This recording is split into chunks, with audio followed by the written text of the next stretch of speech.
know how to see a whack MC when he bustin', but I just back away real cool, no fussin'. I'd rather go kicking in the streets with the bums and use the knowledge to collect what? Some funds. Open a non-profit and build a damn school. And this is the story of how a great king rules. There's many that claim to know the local demographic, but don't have the nerve to tell you the truth. It's tragic, but I do, so sit back and let me spit this shit to you. You feel better when I spit this shit to you. Despite the system trying to clamp down on the people, the people will learn how to stand up to evil. Not evil that's across the globe, that's too far, but evil that lies in their own backyard. And fighting, it's not an option, they can't win. The government, it's not supposed to represent sin, but then again they do, and that's a problem. So let's go down and figure out how to solve them. It's not fun being a rapper that can't speak, but we do, yes, and plus we make fat beats. Yo, we smoke weed, break up trees. Listen, bringing fat beats, that is our mission. You wanted to see us, homeboy, shut up and listen.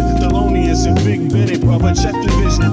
Mentalities show different realities. Enter the Star Trek room when you hear the boom. I be the Walkman with the super bass. Automatic stop, yes, stereo cassette player. With the delayer, freaky lyrical sprayer. Extraterrestrial rhyme sayer. I be the poetical VIC/master of the ceremony. Tenderoni, won't you come step with me? I'm on a historical journey. Kinda like Sigourney. Implore me to represent the attorney that represents my niggas, go figure. It's the card, they call me Uncle Bigger. Niggas love your blunts, down your liquors. I read the parallel to the fiction. You're fixated on this brother's nature. Relaxed behavior, I might save your change. Flip it, rearrange the whole concept. You was good for all your brain. Insane, psychotic, neurotic, black onyx, and hooked on phonics. Just atomic, bees like a bonnet. Cut with the Asiatic, they all up on it. Rhyme static with the Bugatti type of skill. You wonder, is this nigga Vic really for real? It's still, but only necessary in the berry. I'm milk like dairy, they quite contrary. That's scary, but I'm a dog in a prairie. I scurry to grab my bones and just bury. Lyrical flurry, go get your secretary with impeccable dictions. My style might vary, so get a hold of your own shit real fast. Fucking with us, we take it right out your ass. Prairie dogs chill while the other dogs howl. Too many dogs get sent to the pound. Back on the hill, me and my peeps just lounge. Prairie dogs, we keep it on the down. Splatter, don't like gun splatter. We try to climb the ladder, wicked men get better. They make it like splatter, but it really don't matter. Cause you know we coming back to our sons and our daughters. So father him the one who protects ya, and the mother she will never neglect ya. Through divine nature the people respect ya, and in this way I deliver my lecture.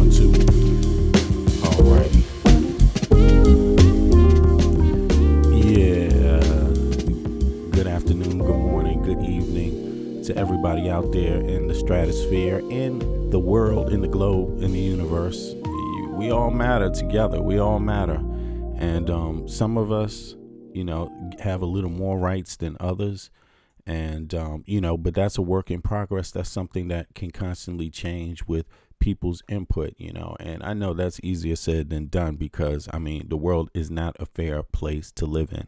Obviously, we have people that live in the richest country on earth, the most wealthiest country to ever have existed in the history of mankind. And there's people that's not happy, and something what's funny is that, listen, it's okay, because that's, you have every right to be unhappy about things, and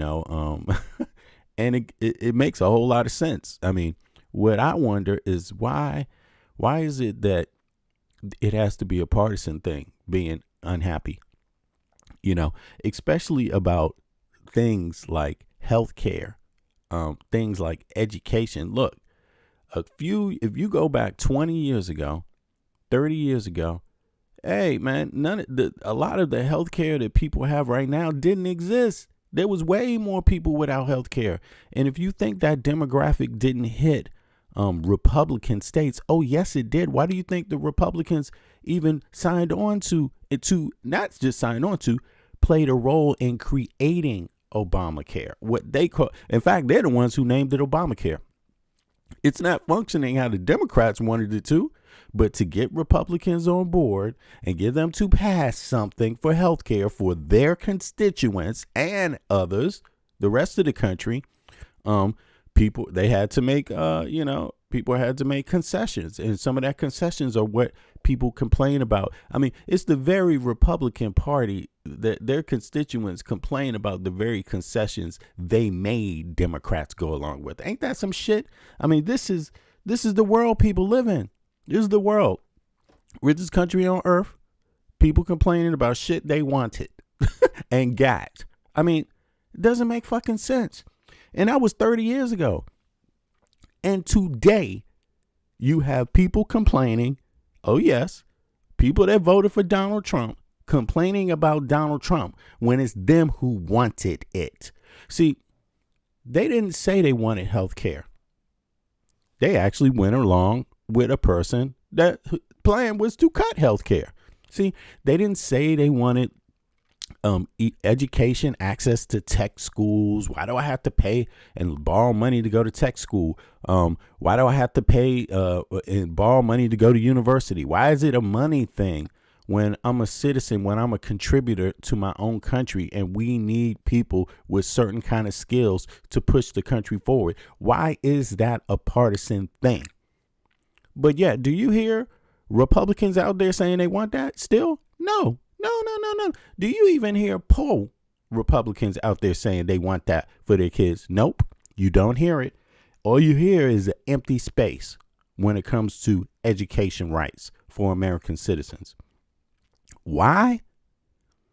Same reason why they wanted Kennedy, in charge of their healthcare program, in charge of the CDC, because they want measles to spread into their communities, and fucking measles is spreading across all these Republican states, the ones that say we don't want vaccines, fuck vaccines. I mean, these are the times. So yes, everybody outside of the U.S., I understand the world is not fucking fair, because people in the most powerful country on earth can't even figure out the basics that everybody else already said. Oh, hell fucking yeah. Even in countries where you have people that hate each other, fighting each other, maybe even some of them bombing each other, all agree that everybody should have health care and education. Look at Venezuela.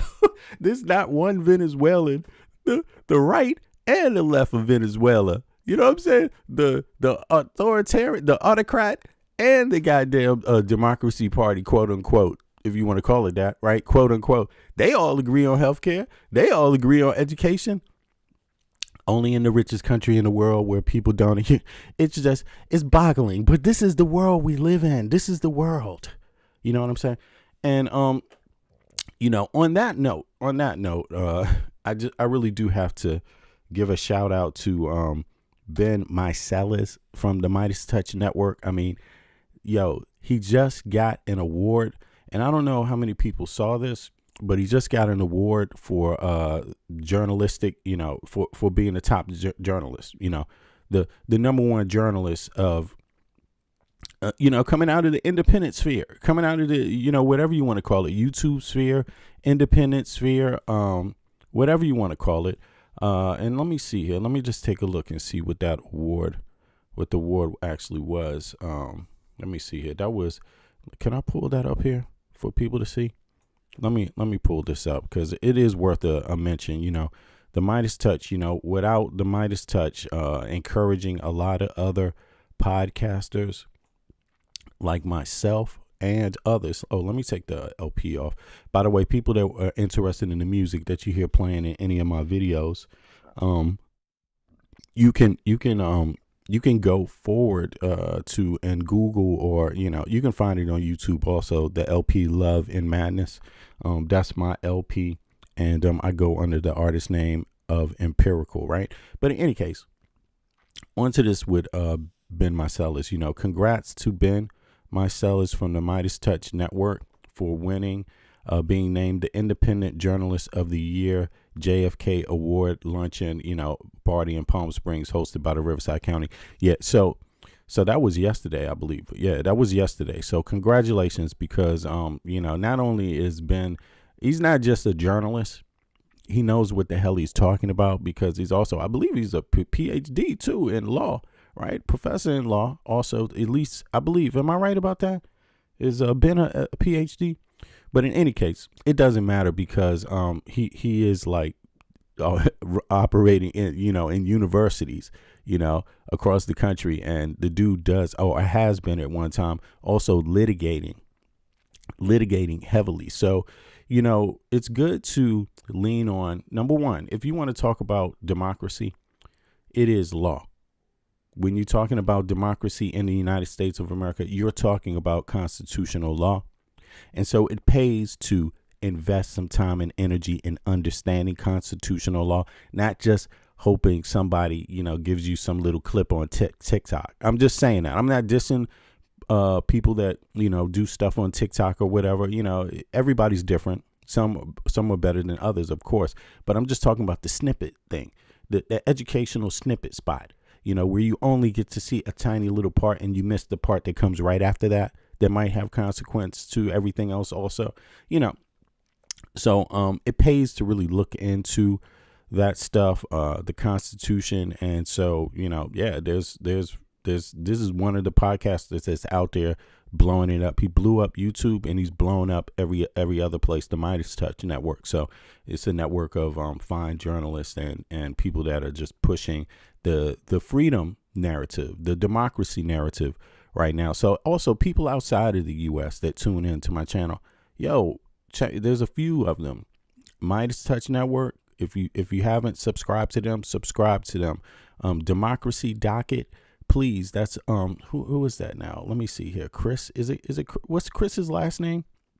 But in any case, just go on YouTube, Democracy Docket, because his law firm, Democracy Docket, his law firm is actually fighting cases across the country in the United States of America. I mean, fighting the lead cases that have consequences to everyone's life.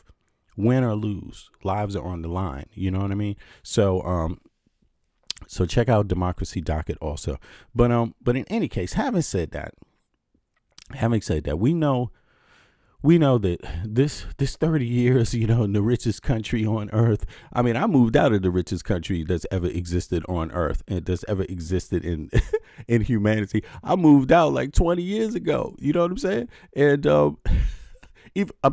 I was traveling before that. I moved out actually 25 years ago, but I was back in the U.S. too for some years as well. You know what I mean? So I would really say nonstop since 20 years now. But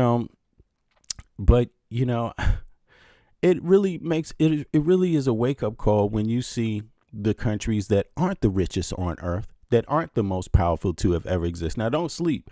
Denmark, the country where I live, used to be a huge power across Europe. It didn't just, of course, people know its colonial history in the Americas. You got the U.S. Virgin Islands, for example, right? But you also have the Viking, expansion too, which also includes Denmark, Greenland, also Iceland. There's a lot of ties there. Right now, but just a lot of people don't know within Europe, Denmark was a great power at one time. Denmark occupied loads of territory across Europe. You know what I mean? And for people in Europe, I know a lot of Americans don't really dig that deep into the nuances of European history. They kind of throw all of you together in one pot. More specifically, there tends to be this idea that the relevant part of it is your color, which, again, I debate this all the time. Is the relevant part of Africa people's color, or is it their culture, their ingenuity, their invention? You know what I mean? Their contributions to humanity, to civilization. What you tell me what's more important? Do they have separate histories inside of Africa that, overlap each other, that are worth knowing and preserving? Do they have languages, thousands of languages that are worth preserving? Yeah. In Europe, has not thousands, but it has languages and cultures that's worth preserving outside of that other construct a lot of people point to. Maybe even people try to belittle. Even J.D. Vance. Now, he's out here talking, and they lean, and trust me, do not listen to these fools. Because you see what this kind of talk has caused the U.S. dollar and the U.S. Pure strife, stupidity, right? Clumsiness on the national stage. And now they're trying to project clumsiness on the global stage. But you hear J.D. Vance and you hear Trump, talk about values, try to insert themselves into the values lesson. Yo, listen, Donald Trump and J.D. Vance, Europeans care about their citizens and fucking do something about it every day of the week that you dumb fuckers in the United States of America don't even fucking care enough to do for your own fucking people. And this is an American citizen saying that to you. Okay. So shut the fuck up. Okay. When you're talking about values over here. Okay. Your values are fucking different because you don't stand on education. You don't stand on healthcare. You don't stand on fairness. You can't function as a country when you just in principle alone standing on fairness would make things stronger, would make the economy stronger, would make the nation stronger. But you don't. They stand on unfairness. They don't give a fuck what you lose, how you harmed, who the fuck you are, if your family is from the they pretend like the United States of America started off with one color of people or one people from one place. No, Europeans are diverse, Africans were diverse, Native Americans are diverse, and others that came as well, Asians and just all this stuff. Diversity. It started on diversity, and it's gonna, and if it prospers, it will be there. It will acknowledge its diversity. The same with Europe. Just because a lot of people have the same color doesn't mean it's not diverse across Europe. Okay, it doesn't mean that. Different people got different ways of, different cultures that they bring to the table, but collectively they know that they're better, they're stronger collectively in this political environment where superpowers run and trample all over every fucking body. Just flat out. No wonder Ukraine wants to be a part of the EU. What, you think they wouldn't want to be part of the EU? Goddamn, they live next to a superpower that is a travesty, has zero democracy, oppresses its own people, and is willing to try to step and murder and maim people that just want to fucking be free, who have their own country next to them. That's despicable. Fix your own fucking country, Russia. What's your economy like? How are your people living? When was the last time you saw 60 Minutes up in Russia? When was the last time you saw any journalists up in Russia? You don't, because they got the shit shut the fuck down. You can't say what you want to say or you risk your fucking death. And it's been like that forever. Okay? So, J.D. Vance, stop trying to change the United States of America into fucking Russia. Elon Musk, stop trying to change the United States of America into fucking Russia. And the rest of you, Donald Trump, stop trying to change the United States of America into fucking Russia. Okay? You are imbeciles. At least you could actually go over there and fight for Russians and try to get them free speech. It's like, goddamn, man. Putin's best friend one day could be thrown out the fucking window the next day. How's that for freedom? But in any case, big up to... I know I had to go on my morning rant, but big up to Ben Meiselas. And by the way, since I started with him, let's go ahead and let's go ahead and take it further and see where they started. And then we'll continue our journey here. So, cause Midas Touch is the top is basically the top YouTube, podcast out there regarding news, especially in the United States, the political news. So let's go. Republicans in Congress are making utter fools of themselves as they are so transparently in a despicable cover-up mode. You've got MAGA Republican members in the House and Senate saying that Pete Hegseth learned a very valuable lesson about classified information and that he shouldn't be on a Signal chat to communicate war plans again, but we're just going to move past this, aren't we? move past this? Where are we going to move past? To the war crimes that he's committing off the coast of Venezuela, where we know that while that whole operation is unlawful to begin with these war crimes against the fishing boats, that when there were the survivors who were in distress, waving their hands, that the military ordered additional strikes to kill the survivors. And we've learned more information that... And keep in mind, he's not joking when he's saying this. Like, everything he's saying is exactly what has happened, which is fact. Okay? You know, in case you're worrying about the wording, you know, let's hear this shit again. I mean, this is horrific.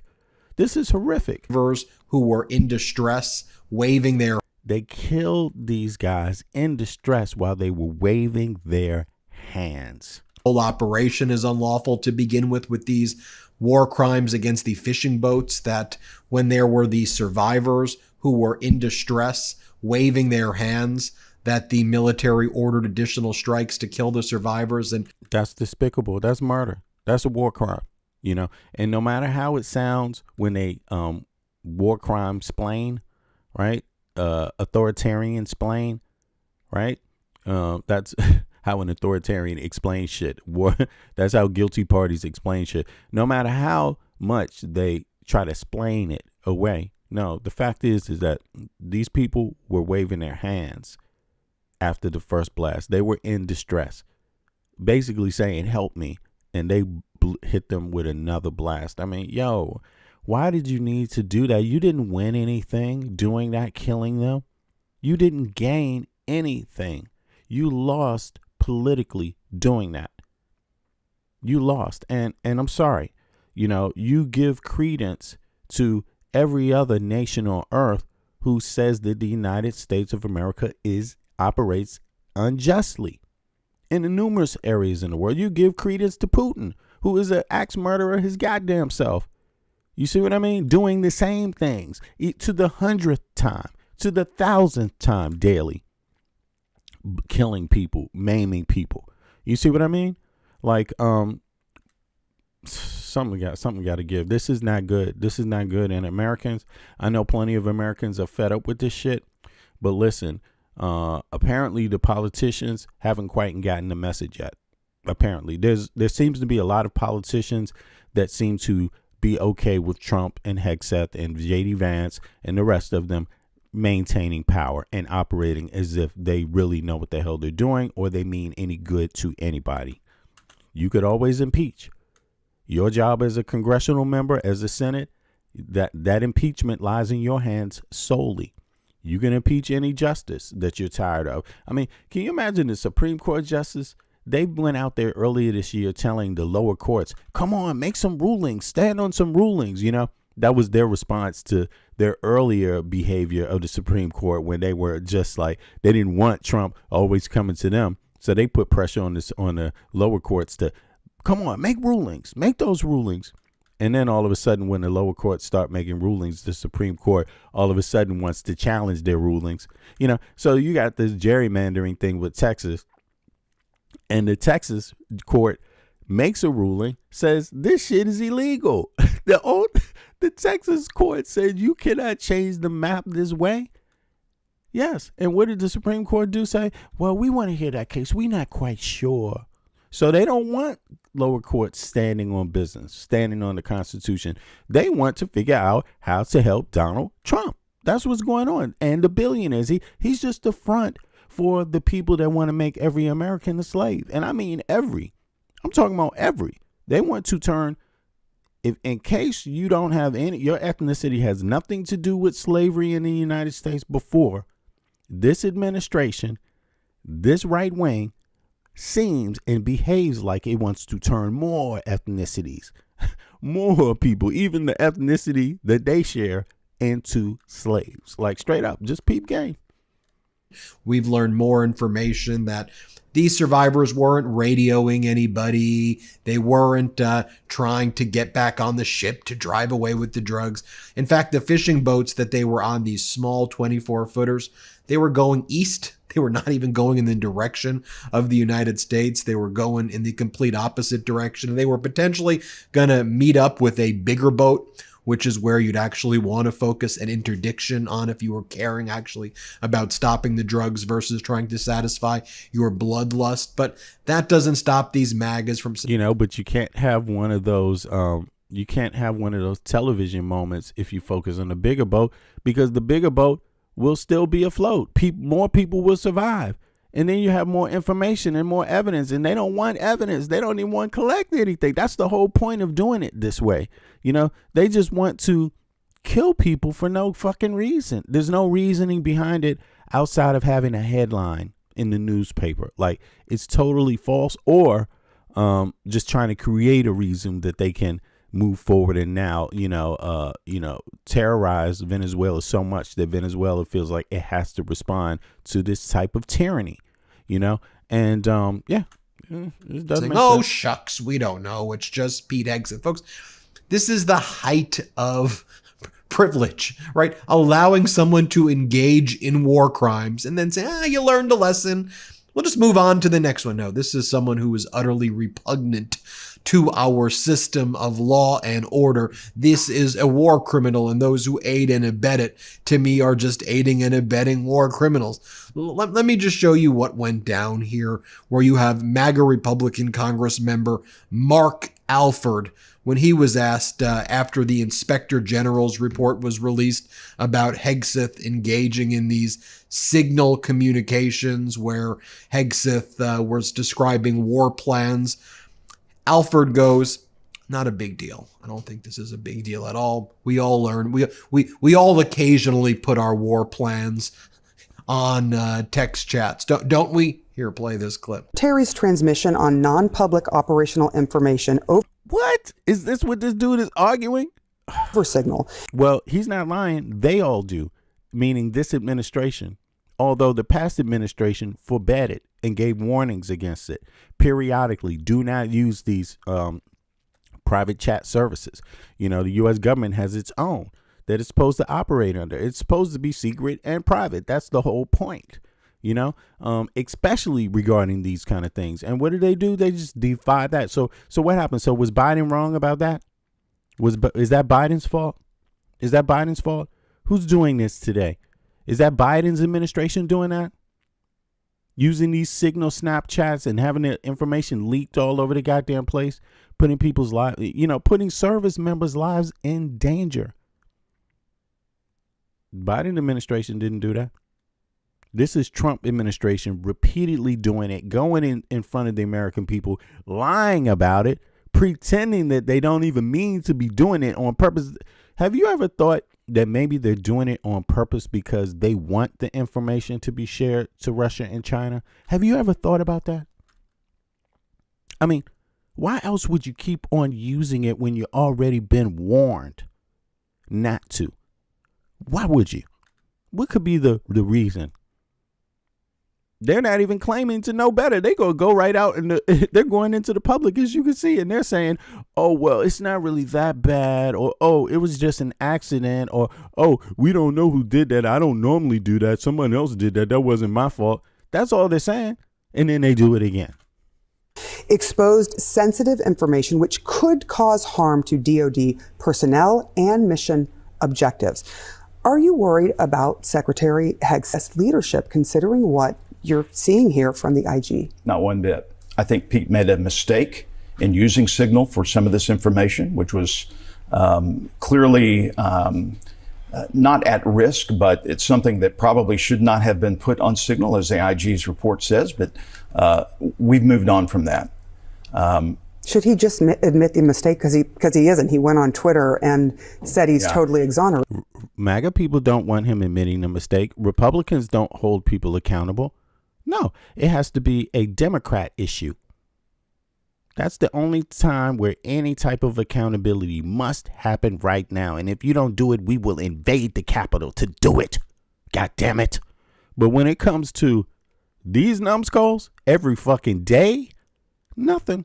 Just nothing. Another normal day. Your dollar just going right down the drain in your face. In your face. Disease spreading across these states. Republican states, but mind you. Disease. Just because they got a moron up there in the CDC, running the CDC, who doesn't believe in vaccines.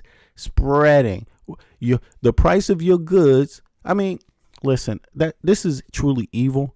But I did say this last year, and the people that were following me last year, that have been following me since last year, they damn well know that I was saying this. They are trying to kill people. They are trying to weaken every single American before the next phase comes. And how do they weaken them? Making them sick, hurting their dollar, making the price of food go up, trying to create chaos in the streets. They're trying to hurt people. Yo, something's up. Something's up, you know, and whatever that is that's up, it is really bad. Look, do you know how many farmers have lost their farms now because of Trump? Do you know who's buying them up? Corporations. What do those corporations want to do with those farms? What do they want to do? Are they even talking about this in legacy media? Really? Is that really? What do you think they want to do? Look, then at the same time, you have no pushback legally on AI from this administration. Then you got weird, crazy people, you know, that like Elon Musk getting government subsidies, Peter Thiel getting government subsidies, getting government money, getting taxpayer. It's not even government money. I shouldn't say that. Taxpayer dollars in the billions to build robots and fucking machines. What do you think is going on here? What do you think is going on here? I mean, there's no accountability, and I'm gonna tell you, if you don't push back, don't you think you shouldn't believe nobody else is pushing back. Just because you Americans ain't pushing back strong enough and are acting like, oh, this kind of shit is okay. We can deal with Trump again. There's no problem. Trump's okay. Elon Musk is okay. JD Vance is okay. We don't have a problem with it. It's not an emergency. It's not a burning house. You better not believe any other country is acting that way. Every other country is watching and saying, you see that person that's planning that? You see what they said their plot is against the American people? Oh, no, we ain't having that person over here. You see that? They just opened up another suit, the EU against Elon Musk lately. Yeah, they did. And they already had a suit. They kicked Elon Musk out of the EU years ago. And this was before he took over the United States government with Trump. This is before. And what did they do? Yeah. Americans didn't want to believe him. Americans didn't think it was an assault. They didn't think it was an attack. Just because you can't quite name what the attack is, it's not an insurrection. Nobody got charged with insurrection in the Capitol riot. Okay, yeah. Just because you can't put a name on it doesn't mean it's not an attack. So, but in any case, thank you, Ben. Let's keep it going. Ben Meiselas, this is Ben Meiselas reporting here. Let's go. But it's something that probably should not have been put on Signal, as the IG's report says. But we've moved on from that. Yeah, I mean, this is part of their plot to help foreign governments, China and Russia. And in turn, China and Russia is helping the Republican Party. They helped Trump get into power. You see what I mean? Elon Musk is part of that, too. Elon Musk was getting a lot of his cars made out of China. You see what I mean? Like, this is a diabolical shit going on in the United States of America. This is not anything about being honest from these Republicans. They are running a diabolical scheme against the American people. And if you see it any other way, I feel sorry for you. I feel sorry for you. I mean, it's not hurting my life. It's not hurting because I live outside of the U.S. But I got to tell you, I cannot respect Americans who go along with this shit. Like, I can't respect it. Any congressional member, Republican congressional member that's not calling for impeachment, you don't care about any American. You don't care about any service member. You don't care about any Republican person. You just don't care. You must, I don't know what it is. Are your pockets being lined with money? Is it just about the money and then you're going to run off and step down from your post and then disappear? Is that what this is all about? Should he just admit the mistake? Because he isn't. He went on Twitter and said he's totally exonerated. Are you worried about his response? Look, I'm not Pete Hegseth. Yeah. I'm not the Secretary of War. That is up to him and how he wants to operate as the... Giving him credence, giving him latitude to continue the stupidity while he's not even putting his foot down on the behavior. Really the commander right under President Trump. Look, this is not... The issue right here that they're talking about is essentially this. Should Pete Hegseth continue to share information with Russia and China through communications, through the Signal chat? That's what the conversation is. And look what this guy says. He isn't. He went on Twitter and said he's totally exonerated. Are you worried about his response? Look, I'm not Pete Hegseth. I'm not the Secretary of War. That is up to him. And It's up to him. It's up to him. I'm not Pete Hegseth. You could share information with China and Russia and Iran and anybody else that got the hack on Signal all you want. Go right ahead, Pete Hegseth. You got all the latitude in the world. I don't have a job to restrict that type of behavior from you. You're your own person. Are the taxpayers paying this guy right here? how he wants to operate as the really the commander right under President Trump for the Department of Defense. I quickly want to ask you about One of the important things Click the like button for me, y'all. Appreciate it. It helps more people come into the stream and become aware of the streams, the lives. Thank you. to note about this Inspector General's report. It also mentions that Pete Hegseth refused to cooperate with the Inspector General. It's actually an acting Inspector General because Hegseth basically fired everybody. But Hegseth refused to cooperate, didn't show up for an interview, didn't turn over his phone. So the only information that we have is because Hegseth and others accidentally invited a reporter from The Atlantic into the group chat. And that's the only thing that was used in the Inspector General's report. One of the things that we also learned as well in the Inspector General's report about Hegseth's use of Signal is that the Department of Defense set up a SCIF, a sensitive compartmented information facility, at Hegseth's home. They gave Hegseth a secure phone to use, secure computers to use inside the SCIF that couldn't leave the SCIF. But Hegseth walked out of the SCIF from his house, took the classified information, then took his personal phone and then started communicating with the people on the group chat and family members about this classified information. So all Hegseth had to do was just stay in the SCIF and use the secure devices. That's all he had to do. But anyway, let's hear from... You know, and it's interesting how long it takes because this happened last year, right? This happened, or was it? No, I'm sorry. This happened early this year, right? As soon as he got in, soon as the Senate approved his appointment, right? This immediately started to happen. And you see how long it takes these reports to come out? You know, I mean, people knew about it, but they had to do intensive, reporting on it also and this is what they got. And all this is the American people's dollars right here. This is your tax dollars. Every day you go to work, this is what you paid for. You paid for Pete Hegseth to do that. And you paid for a report to happen. And you paid for, and you had to wait for the report. And it's going to continue and continue and continue. And you approve this. You pay for it. You fund it. This is what you're doing right now. MAGA Republican Congress member Michael McCaul.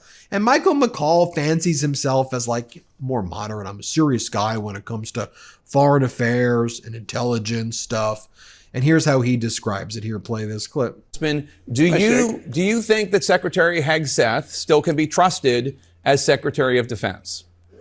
Look, I think they've taken a beating over this. I think they're all right, here we go. So in any case, there's more incompetence that people are paying for. Thanks, Ben Marcellus, for the great reporting, by the way.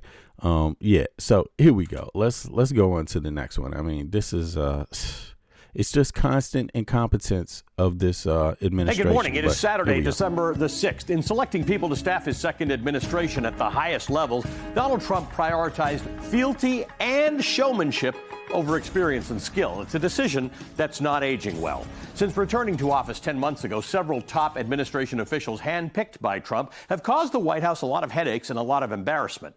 They've been the source of one scandal after another, ranging from petty problems to the downright deadly. And they've raised questions about their competence to do the jobs they were hired to do.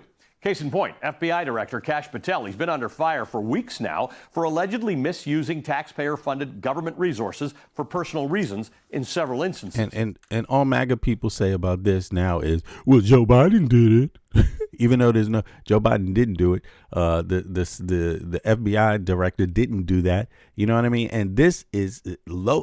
I mean, and this is way further than anything that MAGA is even claiming that they did, but, it's not even a serious allegation when you say, well, the last FBI director did it. You didn't do. So that gives you the right to be worse, or that gives you the right to be the same, what you complain against.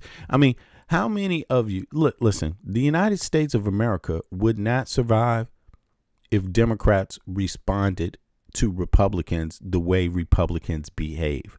If Democrats acted just like the goddamn Republican Party, the United States would be finished. You know, and that's the problem with that logic. You don't just do things because, oh, you think someone else did something. You're supposed to be better than that if you're complaining against it. Otherwise, if you're not intending on being better about it, what the fuck is your complaint about? It's bullshit. You're not complaining. You're just wasting people's fucking time and wasting your own tax dollars too. But in any case, this dude is off the hinges with his spending. Who assigns his own girlfriend a protective detail? Man, what the hell your girlfriend got to do with me, dude? You ain't even married to her. You don't even have a child. What the fuck? I mean, you may as well say my dollars is going to protecting your hoe. Because we don't know what your relationship is about. Because you haven't committed to this woman. Why should we have to commit to her? What the fuck? This is crazy. This is crazy. Just yesterday, MS Now broke the story that Patel had ordered FBI agents to escort his girlfriend's allegedly drunk friend home after a night of drinking in Nashville, according to 3 separate sources. Now, we're not talking about personal bodyguards hired out from a private firm. We're talking about highly trained FBI. And this is regular. Listen, this is normal behavior for them. Listen, I don't. Anytime you work for the government, anytime you work for organizations, and you are a person, a board member, a chairperson, any of that type of stuff, a director, a person a manager, even any position where you're being paid and by people who entrusted you, right? A group of people, the public, right? You're not supposed to behave like that, yo. Like straight up, you're supposed to be conservative, pretty much. You're supposed to, if anything, not waste the people's money. Imagine if you had an organization and then all of a sudden the director just says, you know what, I'm going to use all the organization's funds to make my personal life better. That's what Kash Patel is doing, basically. You know, that's what he's basically doing. He's not saying this is the people's money. He's saying, man, fuck the people. The people need to pay for my lifestyle. It's like, what is this? What is this? Don't take the job if you need something to pay for your lifestyle. Don't take the job. Go do something else. Go back to podcasting. Podcasting pays well, especially for morons like him that push conspiracy theories. You saw how much he got. He got millions. Yo, this guy got richer than he ever did grifting off of MAGA supporters. I mean, and he grifted his way up to a job that doesn't even pay as much as that. Like, what? Now he wants to fuck up everybody's life. It's like, oh my God, it's a nightmare. Agents who are being directed to act as Uber drivers for private citizens at the behest of the FBI director's girlfriend. It's allegedly happened at least twice. The agents initially objected, but MS Now reports, quote, Patel insisted they do as Alexis Wilkins, Patel's girlfriend, requested. And in one case, called the leader of Wilkins' security detail and yelled at him to do so. An FBI spokesperson denies the claims, telling MS Now, quote, this is made up and did not happen. But if you're wondering why members of an elite SWAT team are following Patel's girlfriend around in the first place, it's because they've been assigned to be her personal security detail, which is a highly unusual arrangement unto itself. Even the spouses of past FBI directors didn't receive regular security details. Patel's also being scrutinized for his use of the... Say that again? Say that again? Which is a highly unusual arrangement unto itself.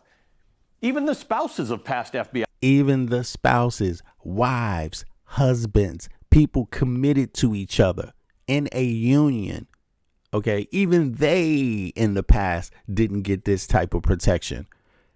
And I mean, this lady, I'm sorry, you could say she's a singer, whatever, blah, blah, blah. I never heard her shit.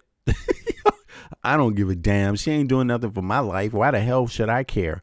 You know what I'm saying? Her music has nothing to do with me. You know what I'm saying? Like, why the hell is my government tax dollars, the tax dollars that the people pay, go to protecting her? Why don't she pay for her own motherfucking security if she's that fucking special? You know, like, what the hell? Is her music selling? Is it doing any good? Or does she need to fucking beg from the American taxpayer too? Leech off the American taxpayer too? Like, But this is what MAGA pays for. This is what the Republicans want. Because if the Republican Party did not want this, he would be impeached. He's the citizen head of the FBI. He can be impeached, just like Trump can be impeached, just like all of them can be impeached. Hegseth, and whoever else is on that menu, right? Bondi, any of them. They can all be impeached. J.D. Vance can be impeached. Supreme Court judge that goes along with gerrymandering, even pretends like they go along with gerrymandering. They could be impeached. Any of this shit, you know, it's all in the American people's Congress and Senate. The control and power lies there. If you don't like how these others who you've entrusted are behaving. But what's the Republican Party doing? Who has the majority? They're not impeaching. They're going along with it day by day, just sitting back, just saying, oh, well, I'm not here to serve the American people. That's the American people's tax dollars at work. But you know, hey, I ain't going to get the president. Fuck the president. You can leave him in. You can still impeach Kash Patel. What the hell that got to do with anything? You can impeach Hegseth. What the hell that got to do with anything? There's no law to say you can't impeach Hegseth and leave Trump, sleepy man Trump, old man Trump in power. You can still do that, but you could impeach Hegseth if he's not acting right. But instead, there's zero accountability. It's almost like they believe Trump is a king, and you just have to accept anything the president does. That's what they're doing. No Democrat feels that way about any goddamn Democratic president, that you just have to do and accept anything that they're fucking doing. What are you talking about? No citizen, no member of any party should think that way. Didn't receive regular security details. Patel's also being scrutinized for his use of the FBI jet for personal travel, including for a golfing getaway to Scotland with some friends, a luxury hunting trip in Texas, and a trip to Pennsylvania to watch his girlfriend perform the national anthem ahead of a wrestling event. FBI directors are required by law to use the government plane whenever they travel. It's to ensure that they have access to secure communications and a means to get somewhere quickly should an emergency arise. The director is supposed to reimburse the government for the cost of a commercial flight for personal trips, which is a lot cheaper than actually chartering a private jet. But here's the thing. You know who never agreed with that arrangement, calling it waste and abuse when Chris Wray was the FBI director? Kash Patel himself. I Planet er vi et dynamisk team. Kash Patel, damn, that's not surprising, right? He did the opposite. So he did the opposite. That shit is bullshit. I mean, this is it. And again, Republicans know it, MAGA people know it, and they do nothing about it. They do nothing about corruption, and they know they're doing nothing about corruption, and they are happy being complicit in corruption. And half of the American people are sitting back saying, yeah, you can steal my money. I don't care. Oh, well, what do I got to do with this? I'm just a taxpayer who's complaining, about everything else. I don't care if he's corrupt. I don't care how he spends his money. It's almost like they're slaves to Donald Trump. Period. Just slaves. Like literally nothing. Okay, massa, if you say so. The thing. You know who never agreed with that arrangement, calling it waste and abuse when Chris Wray was the FBI director? Kash Patel himself. I'm not saying take all their funding. I'm not the defund everything guy. I'm just saying Chris Wray doesn't need a government-funded G5 jet to go to vacation. Maybe we ground that plane. $15,000 every time it takes off. Just a thought. Smart Maybe we ass. ground that plane. Patel's tone has changed dramatically. So he said the exact opposite. Let's hear his little weasel ass comments again. I mean, this is not new news, but this needs to be heard again, and the pressure needs to be put on them. Like, no Republican cares about corruption or crime. They are not hard on crime. They're not hard on corruption. The only thing they are is acting like is a party that's okay with being stupid and just bigots, and even Marjorie Greene Taylor, who we going to go to right after this. She even said, yo, these Republicans don't give a goddamn about no Republican woman. They want her in the house filled up with little babies, popping out babies and shutting their mouths and not having an opinion about nothing and getting an unfair wage when they do go to work. You know what I'm saying? And getting kicked out when they're women, having somebody point at them and say, you're a woman, you didn't earn this job. That's what the Republican Party wants. Chris Wray doesn't need a government-funded G5 jet to go to vacation. Maybe we ground that plane. $15,000 every time it takes off. And he says it like, look how confident. You have to wonder, like, you got to wonder what type of brain does what he's doing. Like, does it that way? Like, looks so confident when they're saying it. Acting. Is this acting? Is this acting?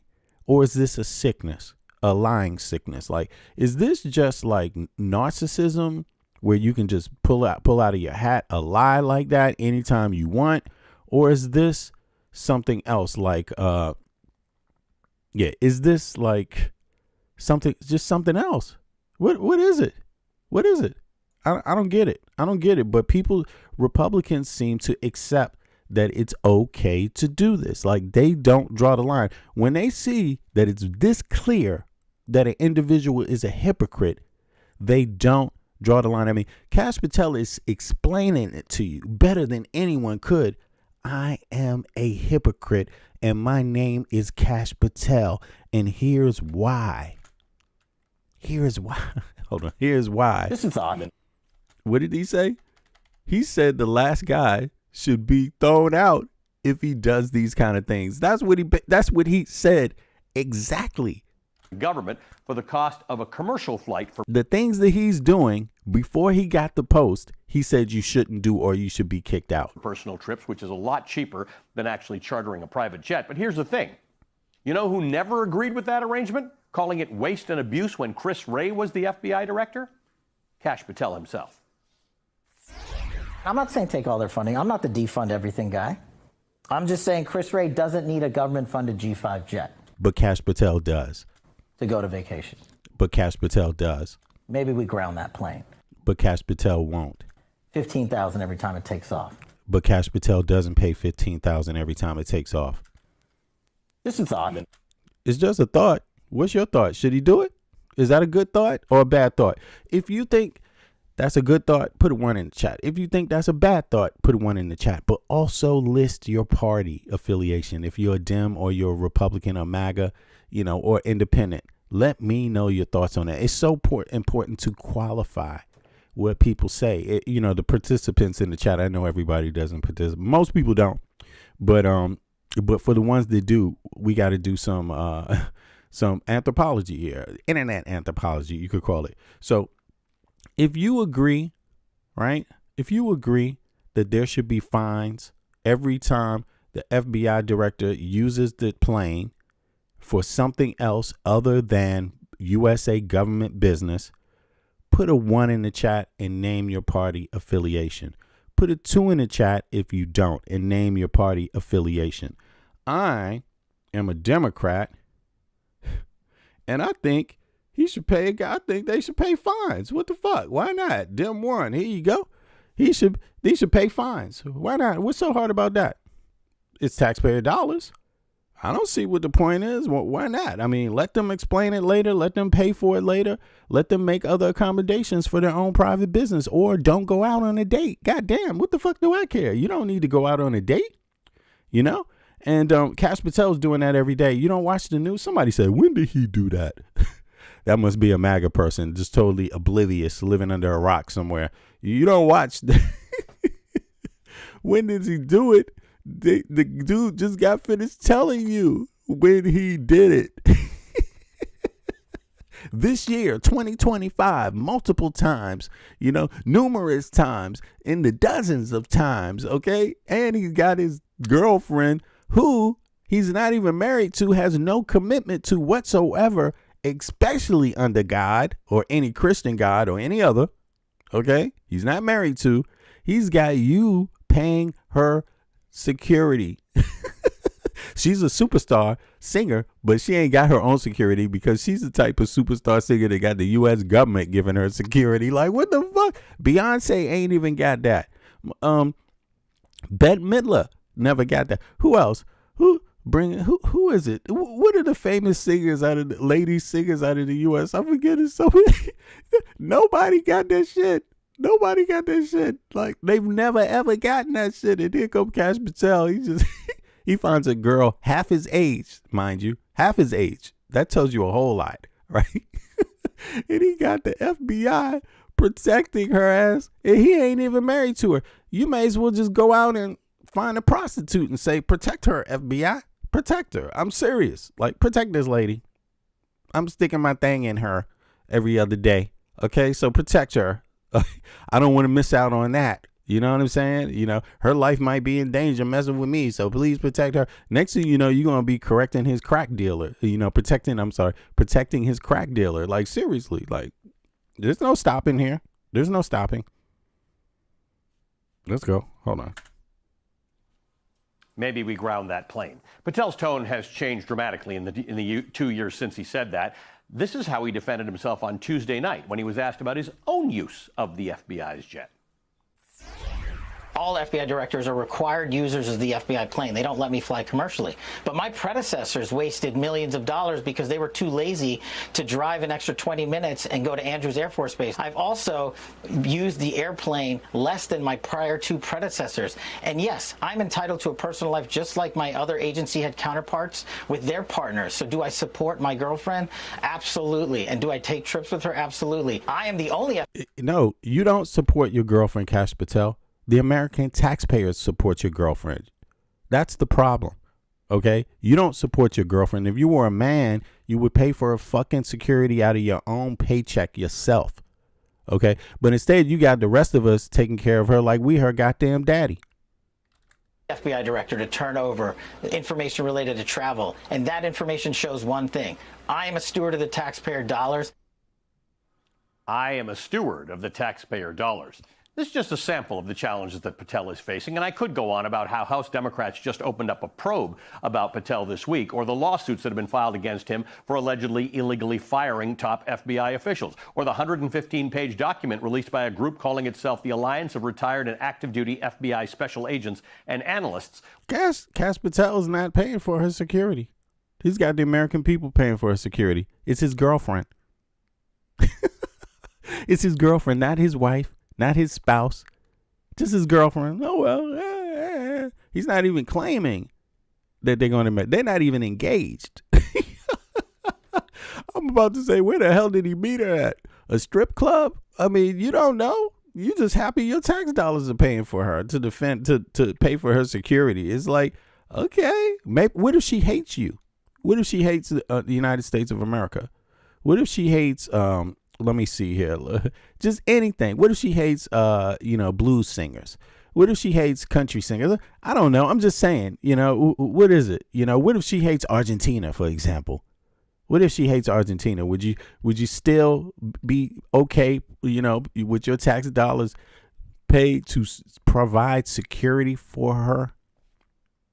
I mean, isn't she required to pay for her own security at her own entertainment events? For her own, isn't her record company supposed to provide her security and then, get the money back when she goes on tour or something, or when she sells some records? Like, why are we securing her? Why doesn't her own job do that? Is she not selling records, or what the fuck? Which contains anonymous complaints by current and former FBI agents who allege, among other things, that Patel refused to disembark from a plane. Look, it's somebody in the chat that said, I'll pay for her security 3 times. I mean, but what are you trying to say? Why do you want to pay for her security 3 times? I mean, and you didn't even bother to say what party you with. And that's what I expect. It's a lot of people, they don't want to say, they want to say things, but they don't want to say who, when you ask them particular questions. I'm just talking about the chat. They don't actually want to tell you anything particularly because they don't want to be held accountable. They don't want you to be able to see through the algorithm when we go back and watch the replay to see how many times they flip-flop, even though you can't even hide it anyway. But I want to make it painfully obvious for everybody that's just watching, other people that don't even care about the anthropology, that is just looking and paying attention. Why don't you go on the line, Until agents found a proper FBI jacket for him and some patches to make him look more like an official. Or those who call the Bureau under Patel, quote, a rudderless ship, and say that Patel, quote, lacks the requisite experience or the measured self-confidence needed for the job. Patel called the allegations 100% false on Fox News. I could go on about all those things, but there are other... Yeah, facts, Sterling. It is funny. I mean, but it's like they stand on being hypocrites at this point. They're not even pretending to not be hypocrites anymore. They're literally saying it's okay for me to be a hypocrite because I am that partisan. I don't care about policy anyway. I care about the name of the person, the name of the party the person belongs to. If there was a Republican that says, you know what, let's kill all babies that belong to the Republican Party, these dumb motherfuckers would be like, okay, he said it, let's do it. I'm okay with it. That's what they're doing too, because maybe they don't say it in that explicit way, but they damn sure say it by, you know what, you Republican states, you don't really need vaccines. Your kids don't need vaccines. And look, let's take a look at how the vaccines have even spread. It's horrible. Luckily, Democrat states are like, fuck all that. But you have Republicans that could get money and funding, and they do. Often these Republican states are taker states. They're not giver states. They don't generate the amount of money that they need to operate each year. So they get federal dollars, right? And they're saying we don't want your federal dollars for anything that has anything to do with vaccines. And people are fucking dying. People are like walking around with bumps, sicknesses, motherfuckers about to get polio and all kinds. Do you know how cruel the polio disease is? Do you know how cruel that is? Like, these people, I guess they want to find out, you know? Trump officials whose conduct is deserving of our time this morning, like the former South Dakota Governor Kristi Noem, now the Secretary of the Department of Homeland Security, who's overseeing the Trump administration's mass deportation operation. Although the federal government just launched new incursions into New Orleans and Minneapolis this week, aspects of its immigration... Look, how are you trying to... I mean, again, this is the perfect example of a policy that makes no sense. So you don't want immigration. You're tired of immigration. You don't want people from South America coming to the United States illegally, right? You say it's illegally, but here's the thing. Nobody wants to come anywhere as a refugee. Nobody wants that. That's a survival. I'm trying to survive death right now. Please, can you help me situation? Okay. Death is at my doorstep. Can you help me situation? And so how are you going to be talking about invading Venezuela? Listen, U.S. policy. Let's go over now to the just to illustrate this point, because we're dealing with Kristi Noem now, right? So let's go over to ChatGPT here real quick, and boom, let's throw that up, and let me see here. Let's go down. Let me see. Sanctioned. How many people have left Venezuela in the last decade due to sanctions or poverty related to economic sanctions? Okay, so first of all, you have this situation with the sanctions, right? And people don't know this, sadly enough. A lot of folks don't know this, but and let me pull the map up to go over to Venezuela to illustrate another point. Venezuela, right? Let's see here. While that's pulling up the information, I will just go here. Venezuela, right? So just notice this.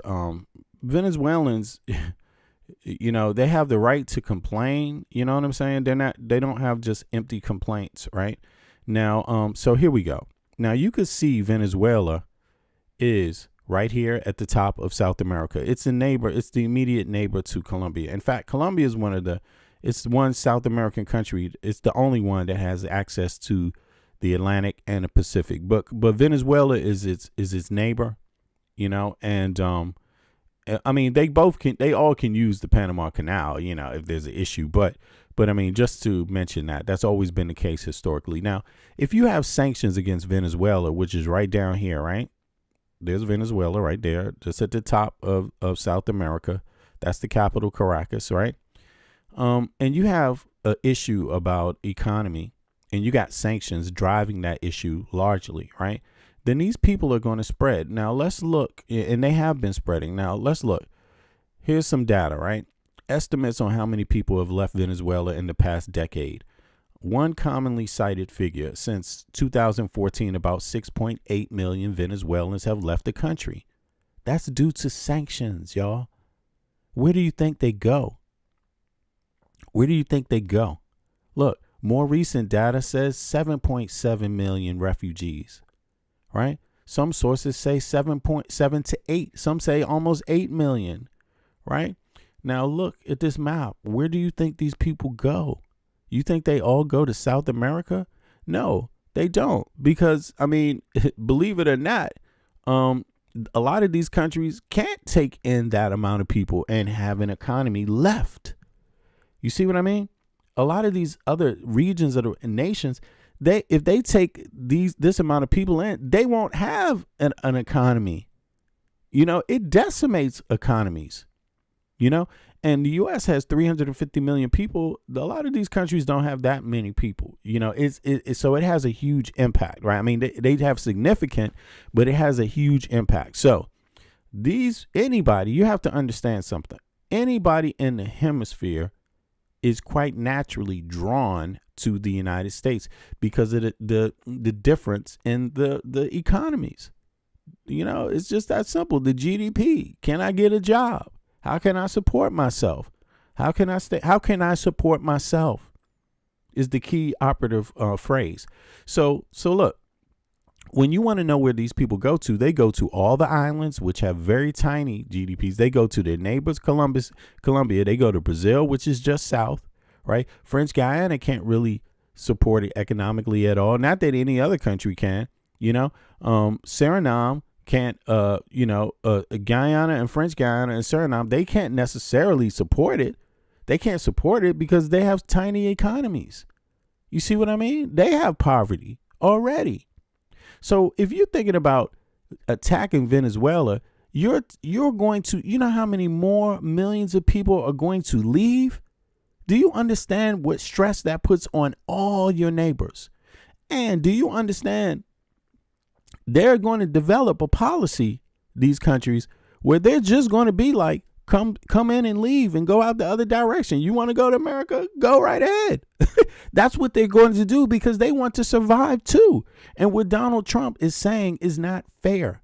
It's not fair. You can't attack these people, claim it's a problem for you, and then create problems for them in their own the place where they would much rather live. That's the problem here. That's the problem here. So Trump's policy is one of, I do something, and then the next hand that I do, the next action I do, fucks up everything that I claim I want to do. It makes 0 sense. So let's go back now. Let's go back to what he was saying about Kristi Noem here. Immigration sweeps continue to face legal challenges, and there have been some revealing legal losses for the administration. Meanwhile, like Kash Patel in his FBI jacket, Kristi Noem likes to play dress up. Somebody said I've been reported for being the liar I am. Oh, really? You think I'm actually, that's not lies. That's facts I just stated to you. You just so stupid you don't know it. What the fuck? Like when she got glammed up as a cowgirl riding a horse while sending a threatening message to immigrants. For the first time in 30... Right. So let's see here. Kristi Noem. Yeah, I mean, they want to terrorize immigrants, but they don't want to do anything to help the neighbor countries stop the fleeing of these people. I mean, if you want to stop people from fleeing their countries and coming to your country, why don't you adopt a policy that helps aid that fact, aid that ability, instead of adopting a policy that fucking creates the crises? You know, this is the only issue here. You see what I mean? Don't think that other parts of America, look, let me show you. Let me just bring this map up again. Don't think that other parts of America don't have beautiful geography. Don't think that people don't want to hang out in their deserts. Don't think that people don't want to hang out in their mountains. Don't think that people don't want to hang out in their jungles, hang out in their cities, hang out in their countries, in their communities. Don't think that. The issue is being hostile towards them, whether it's through sanctions or whether it's through military strikes and military intervention and supporting dictators who prop up billionaires who are anti-human and anti-people just in their own countries. I mean, that's just what happened with the president of Brazil. He's locked up for all types of corruption, tearing down rainforests, to do what? Grow pigs and cows and things like this. Like, for corporations, not pigs and cows for everyday people, for corporations. You see what I mean? So, we just trying to interfere in their Justice Department and get the guy a pardon too. We're doing everything we can to destabilize pretty much Central and South America. Right now, the Trump administration is hostile to all of them, like directly or indirectly. And we're complaining about immigration. Meanwhile, they're setting up the second immigration crisis right in your face. They're setting it up. So what are they going to blame? The next Democratic administration that comes into power? That's what they're attempting to do. They're putting all the burden on. They want Democrats to become anti-human. That's what they want. The Republican Party wants to create crises that kills South Americans and other people. And then when people flee to be refugees in other countries, then they want the policies to be anti-human towards them when they arrive too. That's what's going on. It's the same policy with Palestine. It's the same policy in a lot of places. If you don't enter into these situations where you're creating war and strife and you're creating a human crisis, these people won't really be fleeing to any country. They won't. Look at the debacle in the Middle East. You know how many people have fled due to refugee status because of the war that happened there? You know what I'm saying? The war on terror and the subsequent war that Israel's involved in also now, with Syria, with, Lebanon, with, Palestine.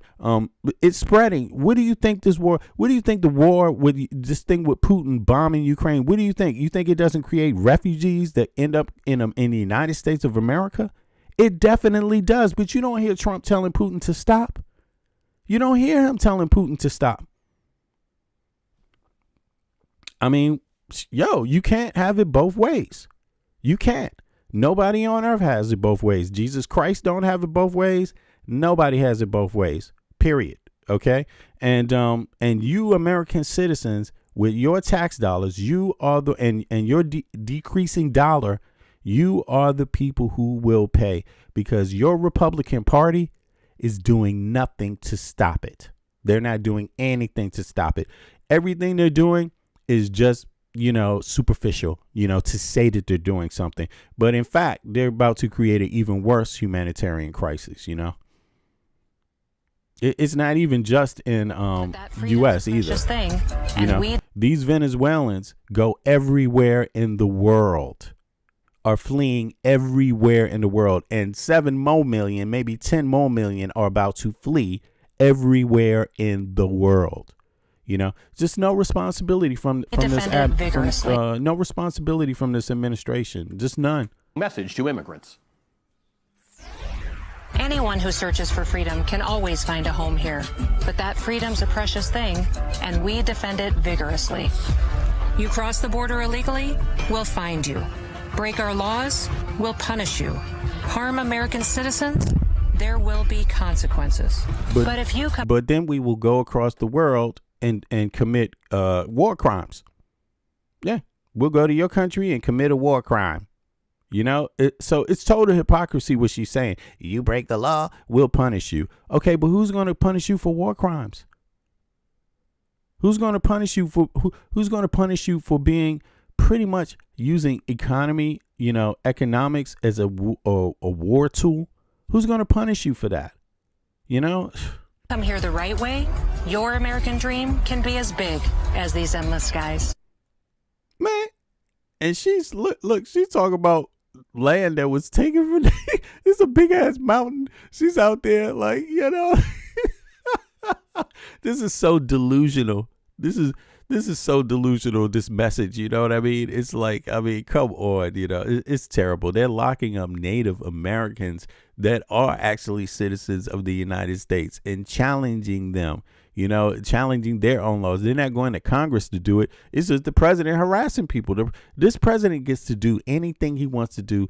He is the one individual that does not have to follow any congressional or constitutional law, period. You know, he just doesn't. You may have seen that commercial recently. It's part of an ad blitz that the DHS has been rolling out nationally after a $165 billion infusion of cash from Trump's One Big Beautiful Bill earlier this year. DHS has spared no expense, no taxpayer expense, by the way, on this and other immigration-related ads. Using data from Ad Impact, Axios determined that DHS has spent at least $51 million rolling these ads out, making this the most expensive political ad campaign of the year. Doesn't matter. Joe Biden did it.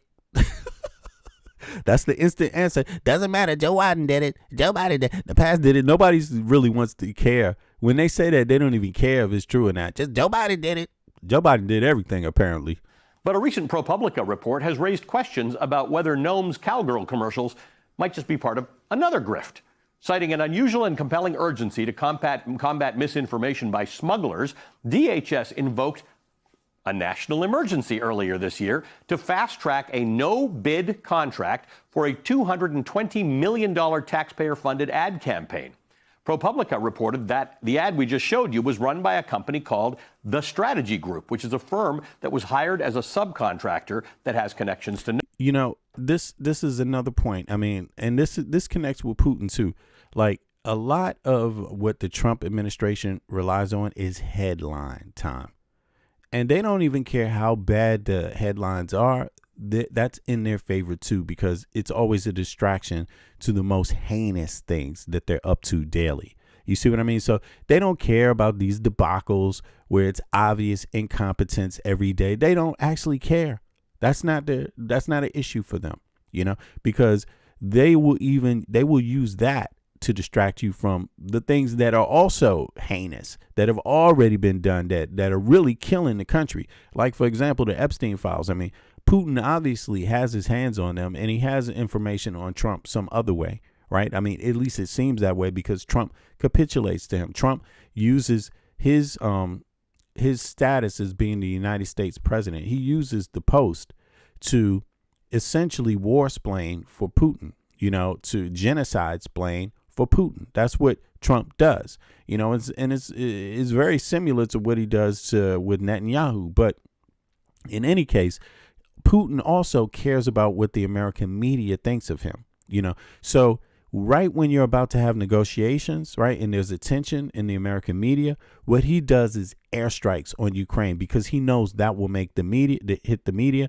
and he hopes that it will encourage American people to abandon Ukraine, to harass Zelensky instead of harass him. You see what I mean? He wants to make it appear like it's all over for Ukraine. Like there's no other option. There's nothing else that can happen. It's just over. You either submit to Putin or you're killing Ukrainian people. But that's not actually the reality. You see what I mean? The reality is Putin is just as desperate. He's even more desperate to end this conflict. But because of the way he went about it, he doesn't want to appear weak.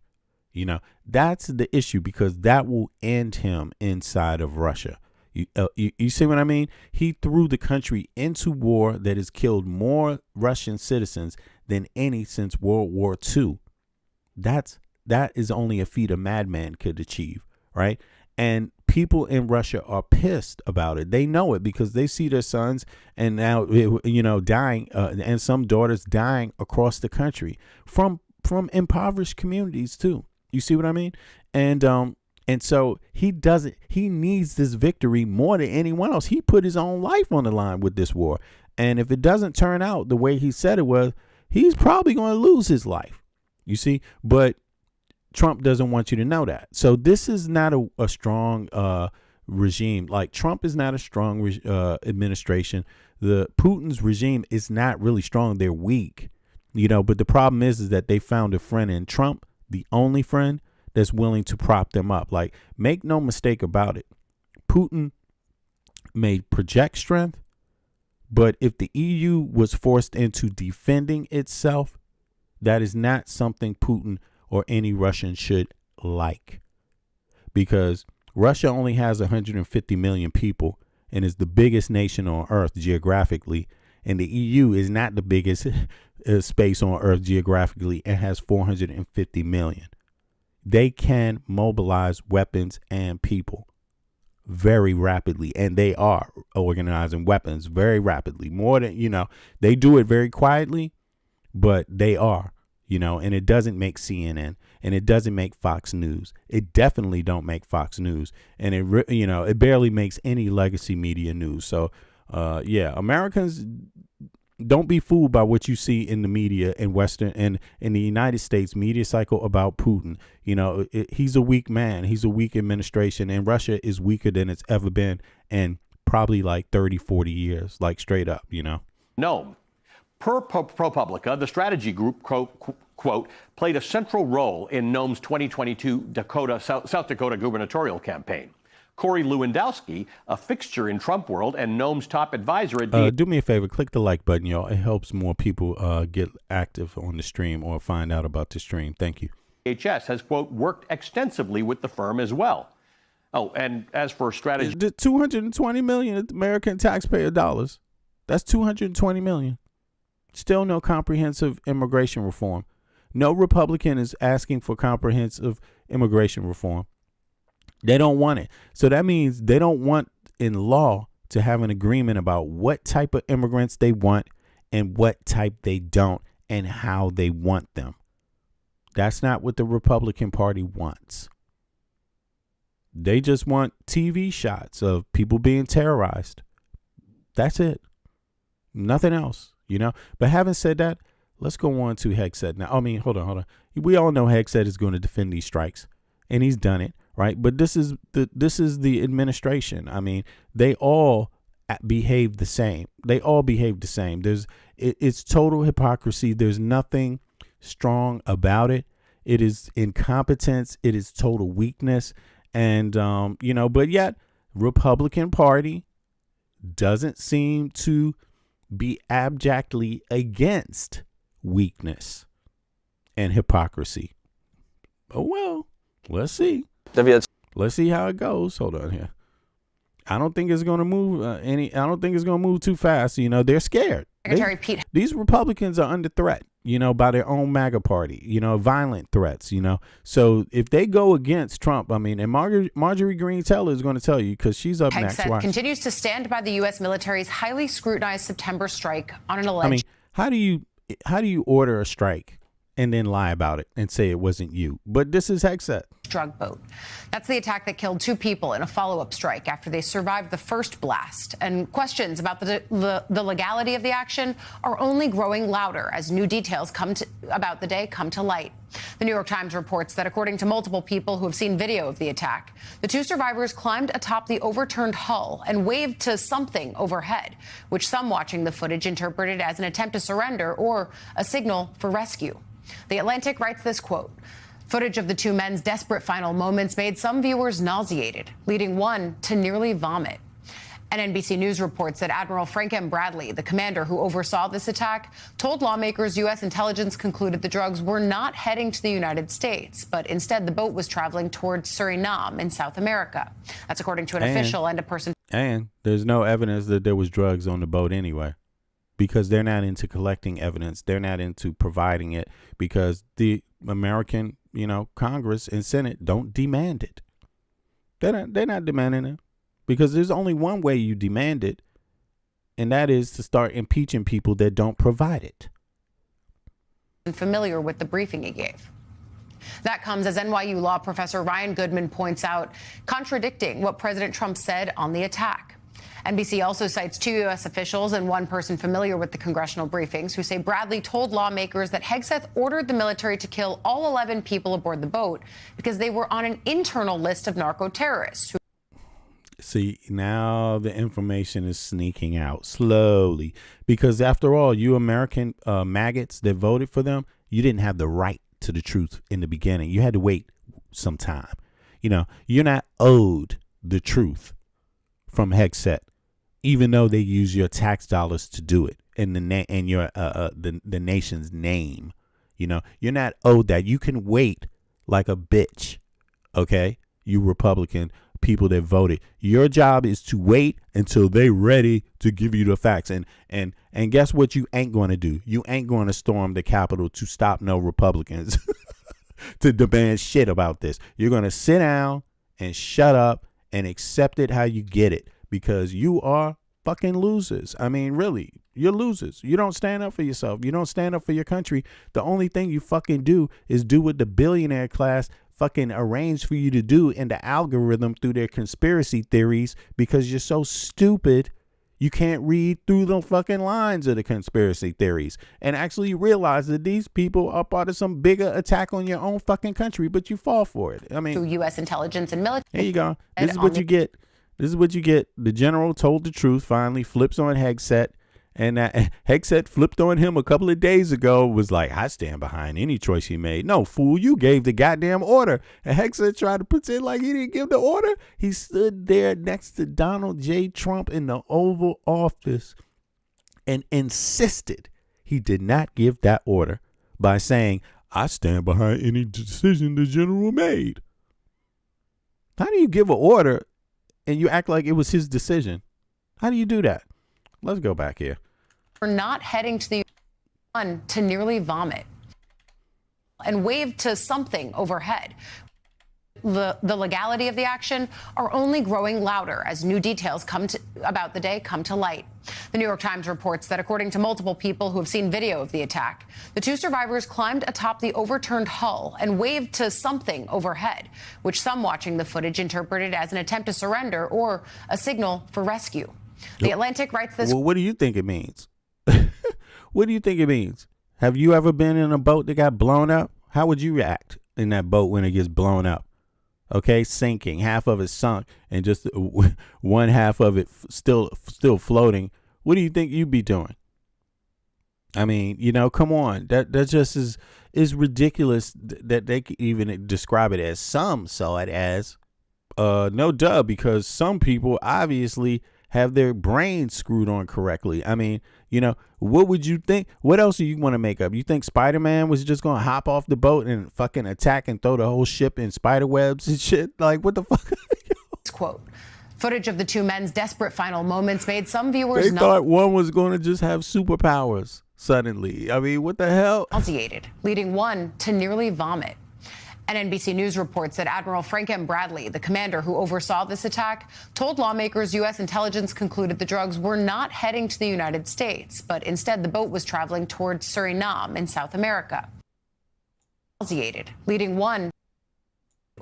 The Atlantic writes this quote, footage of the two men's desperate final moments made some viewers nauseated, leading one to nearly vomit. And NBC News reports that Admiral Frank M. Bradley, the commander who oversaw this attack, told lawmakers U.S. intelligence concluded the drugs were not heading to the United States, but instead the boat was traveling towards Suriname in South America. That's according to an official and a person familiar with the briefing he gave. They're not concerned with the boat. The other boat, there's meeting in Suriname. They're not concerned about the other ship that people report is the one that was headed to Europe. No, you know, that all the little boats meet on. No, they're just picking off little boats. They ain't got time for the bigger boat. You know what I'm saying? Like, the bigger boat's not an issue. I mean, listen, narco trafficking crosses many different nations. You know what I mean? If you think you're going to sit off the coast of Venezuela, picking off little boat ships here and there, and even make a tiny little dent in that, you are out of your goddamn mind. You're just so dumb. You're ignorant. I mean, you have to defy what any type of law enforcement has said prior to Trump about narco handling to even do this kind of stuff. I mean, you know, that comes as NYU law professor Ryan Goodman points out, contradicting what President Trump said on the attack. NBC also cites two U.S. officials and one person familiar with the congressional briefings who say Bradley told lawmakers that Hegseth ordered the military to kill all 11 people aboard the boat because they were on an internal list of narco terrorists who U.S. intelligence and military officials determined could be lethally targeted. So where's the internal list? Where's the internal list now? What are the people's names on the internal list Did they identify any of the bodies? Probably not. Not even concerned with even identify. They don't even want to know if they got the right people. Not even concerned with that. It's okay because now they got the headline. They got people distracted. They got people upset. Although this is a serious goddamn issue, it distracts from the other things. You know what I mean? It distracts from what people are supposed to be doing, impeaching Trump. You know, I don't know how it distracts, you know, because all of this should just make it obvious that Trump has to be impeached. And so does Hegseth, and so does Vance, and so does the whole damn administration. But for some reason, it doesn't work on the American people that way yet. Not all of them. A certain percentage of them and their representatives think that this is normal, a normal use of democratic power, a normal use, a normal job, a normal day of the president and the administration. Just, hey, everything he's doing is just normal.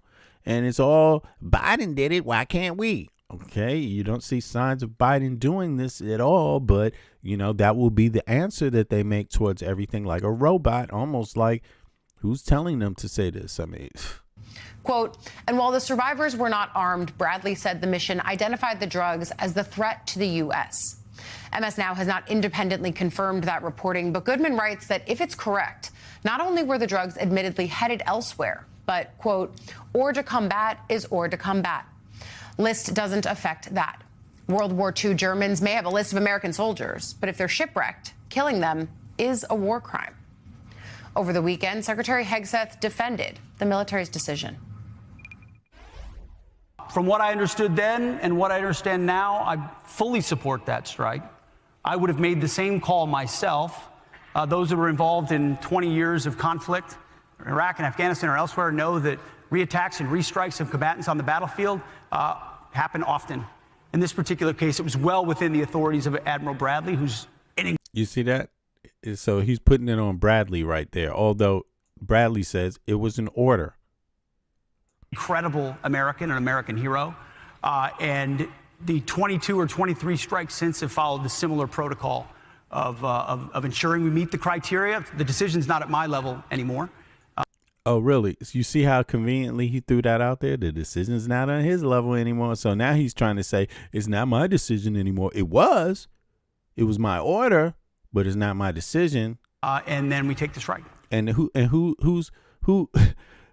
whose decision is it at now? Who's he alluding to? Is he saying, nah, man, it's only the general's decision. If he chooses not to do it, I'm fine with it. But the prior one who said, hell fucking no, I'm not doing this. This would be a war crime.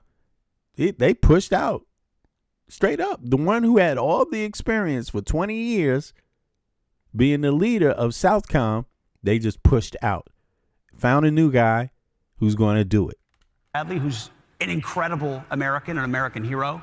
And the 20. It was the past general an incredible American, an American hero, the one they pushed out, who didn't commit the war crimes.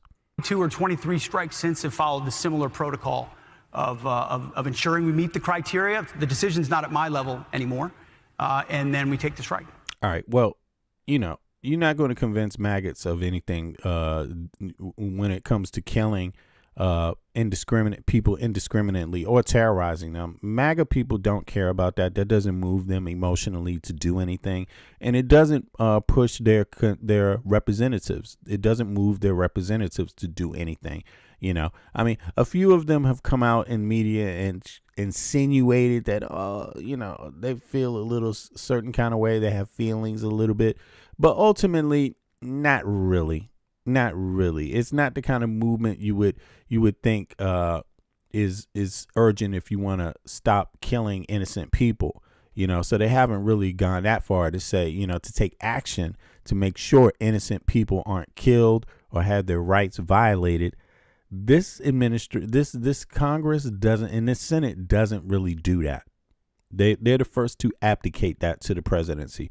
But in any case, since that doesn't move them, maybe they will be a little moved by Marjorie Greene Taylor and what her words were. And what her words were, Greene Taylor's or Taylor Greene, whatever her name is. Yeah, the representative from Georgia. Her or the past, she just stepped down, as a matter of fact, because of Trump threats. But She recently gave an interview on 60 Minutes, and this is what she said about Trump. She said some revealing things. I mean, she's basically saying Trump is a scumbag, and but MAGA people are now threatening her life, threatening to kill her because, yeah, you know, who knows how they're going to do it? Is it going to be a pipe bomb, or is it just going to be, you know, a gun? Who knows, right? But she's been getting death threats since Trump called her a traitor. Tonight, Congresswoman Marjorie Taylor Greene is revealing much more about her public break with President Trump. She told 60 Minutes that her Republican colleagues mocked Trump behind his back, and she revealed this about the death threats she's been receiving ever since their falling out. Watch. The subject line for the direct death threats on my son was his words. Yeah, that sounds like a pipe bomber to me. Direct threat on her son. You know what I mean? I mean, just they have no respect for life. They got no respect for life, you know? Or is it just going to be a mass shooting that's going to accidentally hit her son? Who knows how they're going to disguise it? But these are the threats that they've been given. The subject line for the direct death threats on my son was his words, Marjorie Taylor Greene. Those are death threats. So, just to the MAGA people in the chat, because I always seem to get a lot of them, and many of them, some of them might be trolls or whatever, paid for by Russia or China or whoever else is, you know, wants the demise of the U.S. But the MAGA people that are there, and please do write MAGA or something like that. Everybody else don't chime in on this in the chat. MAGA people, is Marjorie Greene Taylor a traitor to the United States of America? Put a 1 in the chat if she is a traitor. Put a 2 in the chat if she is not. Just MAGA people, I want to see. Yeah. Is she? Yeah. Hi, Russian trolls. It's okay. You're welcome also. Is Russian trolls, is Marjorie Greene Taylor a traitor to the United States of America? MAGA people. Only MAGA people here. Is she a traitor? I just want to see for myself where the MAGA folks are on this, or the Trump supporters, whatever you want to call yourself, because, you know, maybe MAGA doesn't really describe all of you anymore. The people that voted for Trump, is Marjorie Greene Taylor a traitor to the United States of America? Put a 1 in the chat, put a 2 if she's not. Everybody else stay out of it. If you didn't vote for Trump, I don't want to hear your thoughts right this second on that. 2 seconds here. Just to make it clear, I see somebody wrote, I'm a combat vet. Yeah, but write 1 or 2 next to that. So no problem. If you vote for Trump, I'm a combat vet who vote for Trump. I choose 1 or 2, just to keep it concise so people can easily look at the chat later to replay and get something. And also myself right now. Where does somebody say coward can't answer a question? I didn't see your question, homeboy. You think I'm here just for you? I'm directing something here. I'm not. It's not personal. I'm asking for your input right now. So if you're clever, you might follow my instructions so I can get something out of this. Now, if you're a MAGA supporter, I want your input right now. Put a 1 in the chat if Marjorie Greene Taylor is a traitor to the United States of America. Put a 2 if she's not. Okay, that's all I'm dealing with right now. Any other statement I'm not going to really see or be able to read at this moment. So, yeah. And then once your time is passed, then I'm going to ask non-MAGA people what they think. So, you see, a few people wanted to answer, but a lot of them don't want to answer. You see that? That's so weird. That's so weird. You know, and see, this is the thing. Usually you want people knowing how you think. MAGA people, what I found, trolls, they don't want people knowing what they think. They don't want to go on record because tomorrow their opinion might change. You see that? That's really what that's about. Their opinion changes from day to day because a lot of them are really hypocrites, because a lot of them are trolls. So, you know, they don't want to choose a past or a future thing. It's always just whatever the trend is today. So I will take, if you didn't answer and you commenting, you know, I would take that as you think Marjorie Greene Taylor is a traitor, because if you didn't, you would have said no. So, all right, now, Democrats, people or non-Republicans, people who are not, I want you to write Dem, people or independent, people who are not Republicans and did not vote for Trump. Tell me, is Marjorie Greene Taylor a traitor to the United States of America? Even if you don't agree with her policies, if you think she's a traitor, put a 3 in the chat. If you don't, put a 4 in the chat. I just want to see. I don't think she's a traitor, although I don't agree with her fucking policies. I mean, goddamn. I think she's a numbskull on a lot of things. But recently, she's come out and started talking about health care. I applaud her for that. That's a real thing. Hey, why shouldn't your hard-earned dollars support you? And maybe education she could hop up on also if she, really wants to be progressive. But let's see here. I don't think she is. Oh, okay. I see some 4s here. Right. There we go. So, I mean, I think traitor is like she doesn't have the power to be. You see what I mean? And she broke off when she saw that Trump is not really what he claims to be. You see what I mean? So, nah, I don't think she's a traitor. I think we have some disagreements, but I think when she was able to understand how fucked up Trump was through personal experience, she spoke out to the public and issued a warning to everybody else. So that's not a traitor in my view, but a lot of Republicans do agree that she's a traitor because they're not impeaching Trump. And he's the one who's basically, using his podium to speak those kind of words where his followers then go out and threaten her life, threaten to kill her like they do to a lot of people.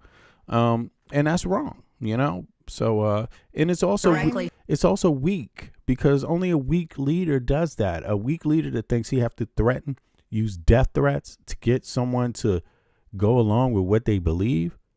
Anybody who does that is weak. That pipe bomber was weak. Those Jan 6 people were weak. Anybody resorting to violence, man, with this kind of stuff, you're weak because you don't have the argumentation to be, you don't have the ability to communicate and like really being in a democracy depends on that, communicating your thoughts and your ideas effectively so that you sway people to your side is a necessity in a democracy, not a gun. You can't force people with a gun. That means you're a poor communicator. Can't force people with pipe bombs. That means something's weak with your argument. You know what I'm saying? So if you have to resort to those things, you're weak. Marjorie Taylor Greene. Those are death threats directly fueled. Yeah, Trump is the real traitor. By President Trump. I told him direct death threats on my son was his words. Marjorie Taylor Greene. Those are death threats directly fueled by President Trump. I told him, I told J.D. Vance, I told them all, sent those directly to them. Response? J.D. Vance replied back to me, we'll look into it. I got response back from President Trump that I will keep private, but it wasn't very nice. Give us a hint of what the president said.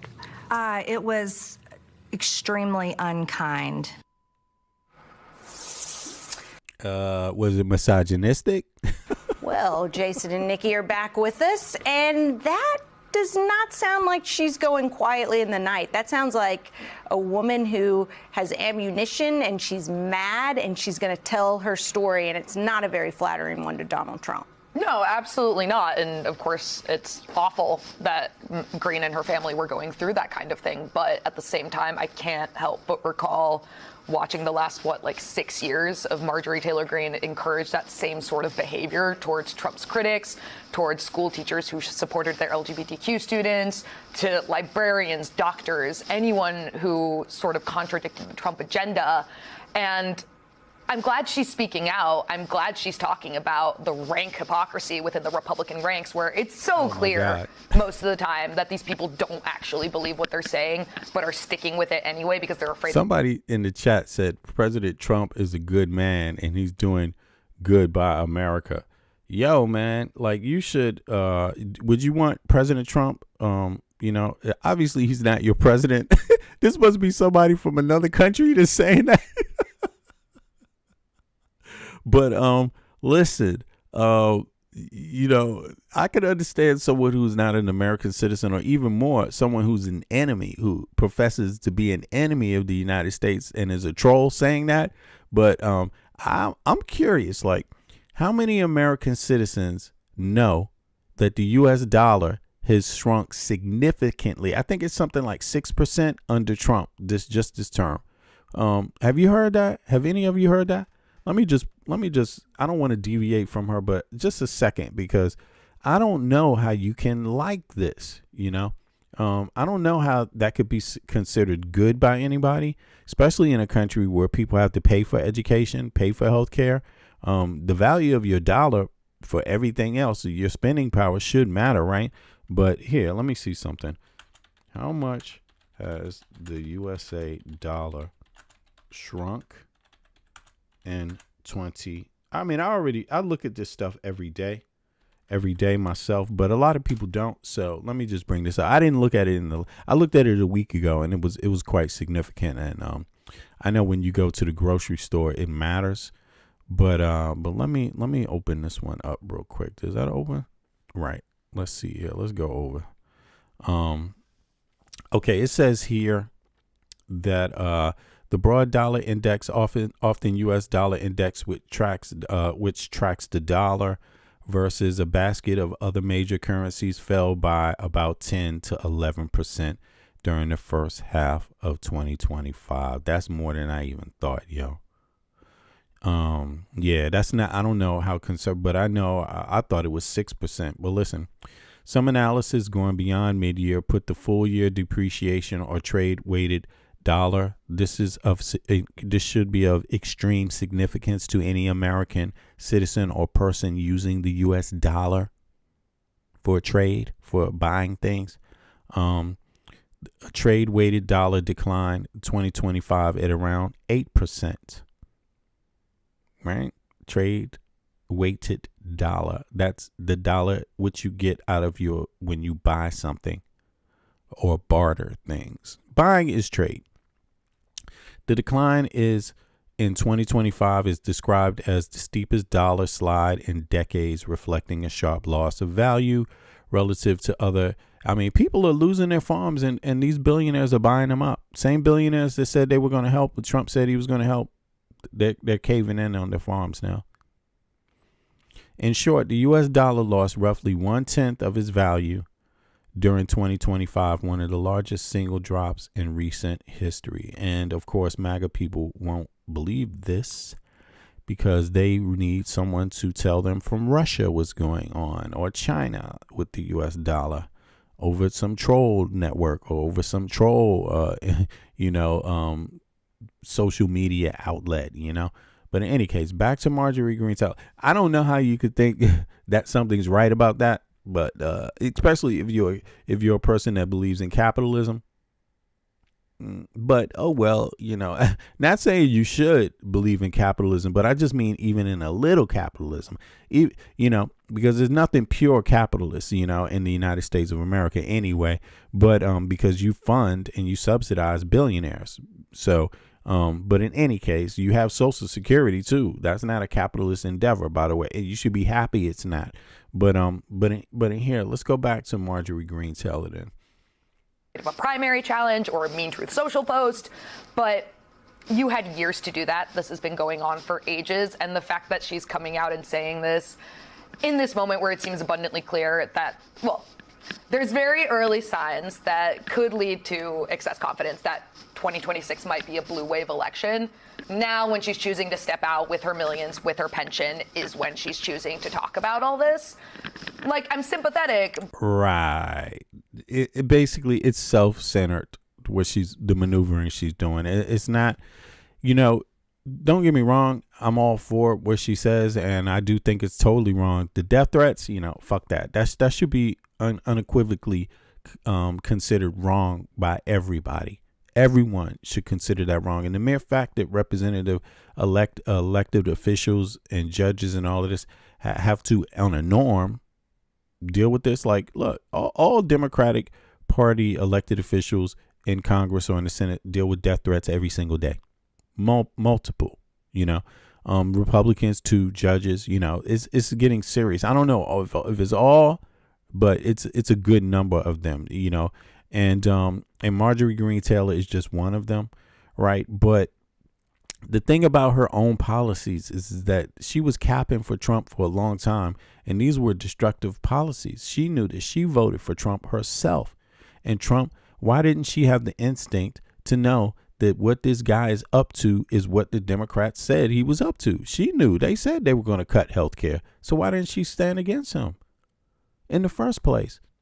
Among other things, subsidizing the billionaire class. She knew. She was told by the Democratic representatives that Trump is going to do that. So why didn't she stand against it? You know, it was only when she got a death threat that she now has a change of heart. You know, that's not cool either, you know, but in any case. But also, there's a gain in it for her. How is this rift playing out in MAGA world when you're out there talking to folks? I mean, Marjorie Taylor Greene at one point, as Nikki was saying, was one of the most stalwart supporters of the MAGA agenda. She was die-hardcore MAGA. I think people loved her in the MAGA world. So what's the reporting there in MAGA land right now about Marjorie Taylor Greene and now that she's seen the light? Well, I think Trump supporters loved that Marjorie Taylor Greene loved Donald Trump. I think it was more about that than it was anything she was saying. As we said before, she's believed in a lot of conspiracy theories, QAnon, all that. She just last year was sending out tweets about weather manipulation by the U.S. government in relation to hurricanes. But now you know, isn't that dastardly? You could be a survivor of a hurricane, have your whole house knocked down to shreds in the United States of America any year, every single year. That's a risk. This president withholds federal disaster funds that taxpayers have already paid out in advance in different states, you know. And here's Marjorie Greene Taylor going out there promoting conspiracy theories that take away attention on the fact and pressure on the fact that the president should be doing what every other president did, especially Biden, which was release the funds.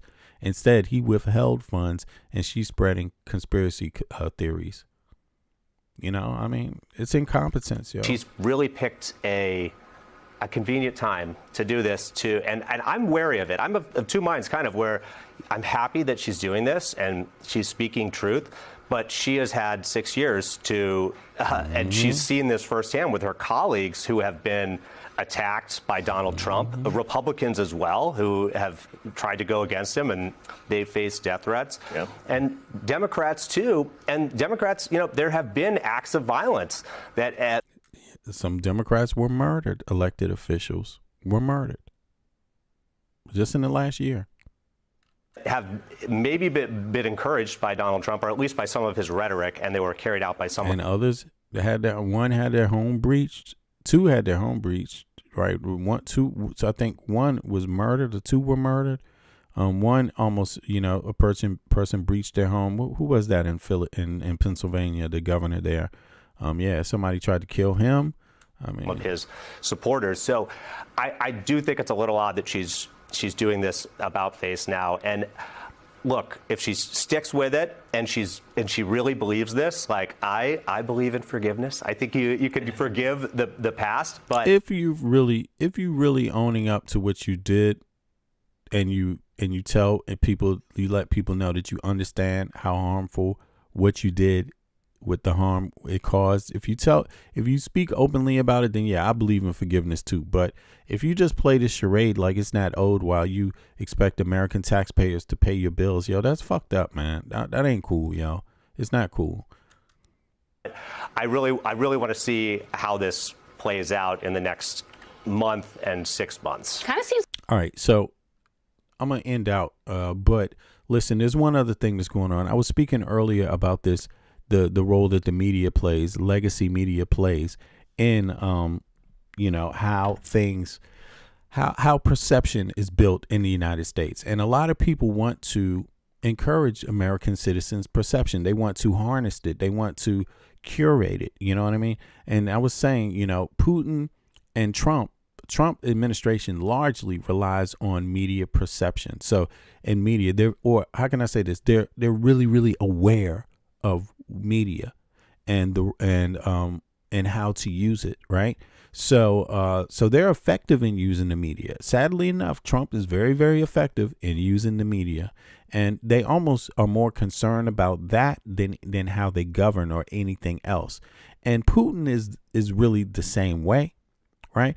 And I'm gonna give you another example. Trump, he just spins off, now he's spun off to this thing about the United States, and he thinks that these kind of comments here are something Looking that, for a modern and innovative solution for your business? He thinks that they're strong comments, but they're incredibly weak comments. These are like, if you really know what's going on, it's almost, it shows you, you see instantly how weak Donald Trump is as a president, because he's like regurgitating information, like trying to make it seem like, oh, if you just tell Europe you got to pull up your own pants and defend yourself.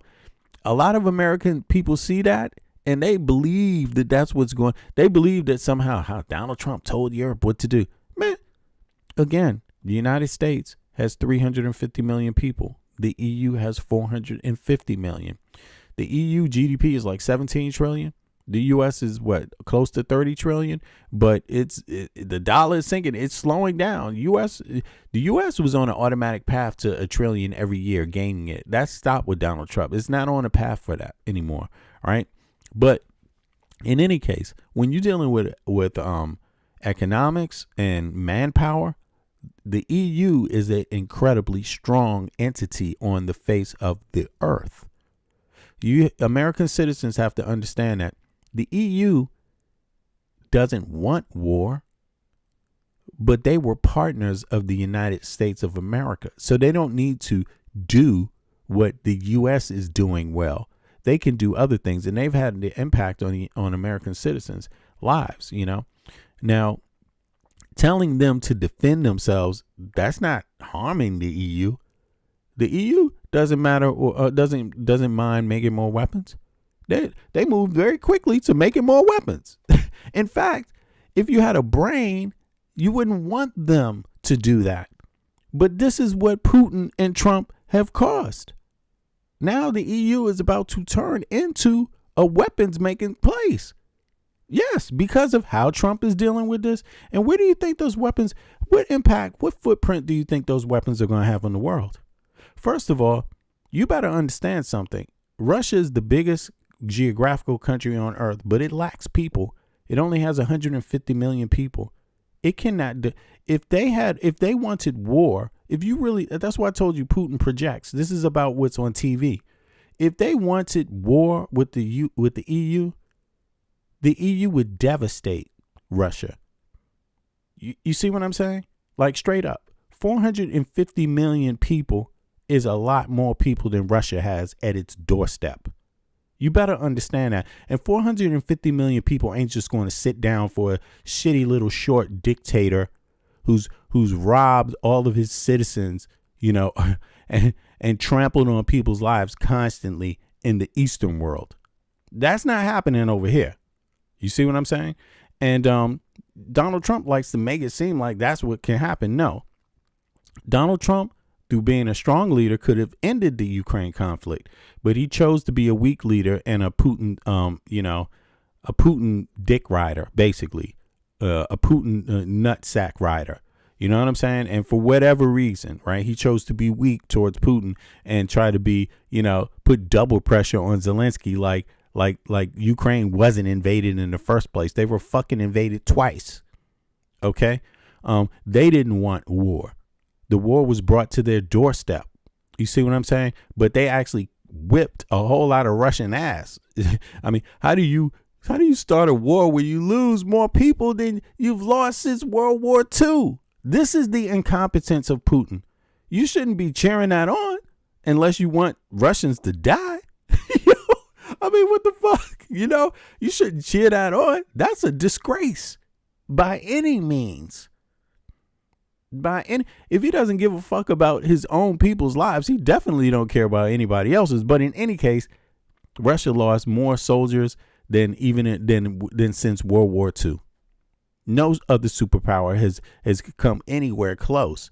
Zero, not even a percentage close, to that since World War II. You see what I mean? And Putin's proud about that. But in any case, it's because they use the media to try to project strength, but nobody's buying it anymore. It's just not going to work because what's going on the ground is the exact opposite. The EU quickly said, we'll start making more weapons.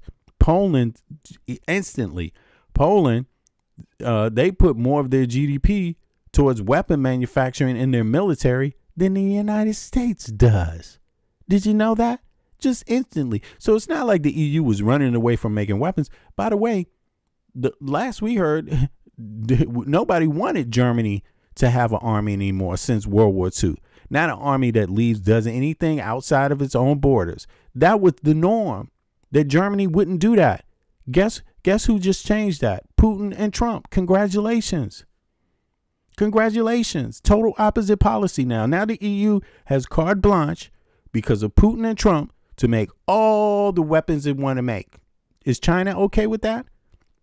And at the same time, they're not buying the same. They're not going to buy weapons from the U.S. Not as many, because obviously if you're making the weapons and you're investing more in the EU and different countries in the EU to make your own weapons because Trump doesn't want to take the lead with Putin.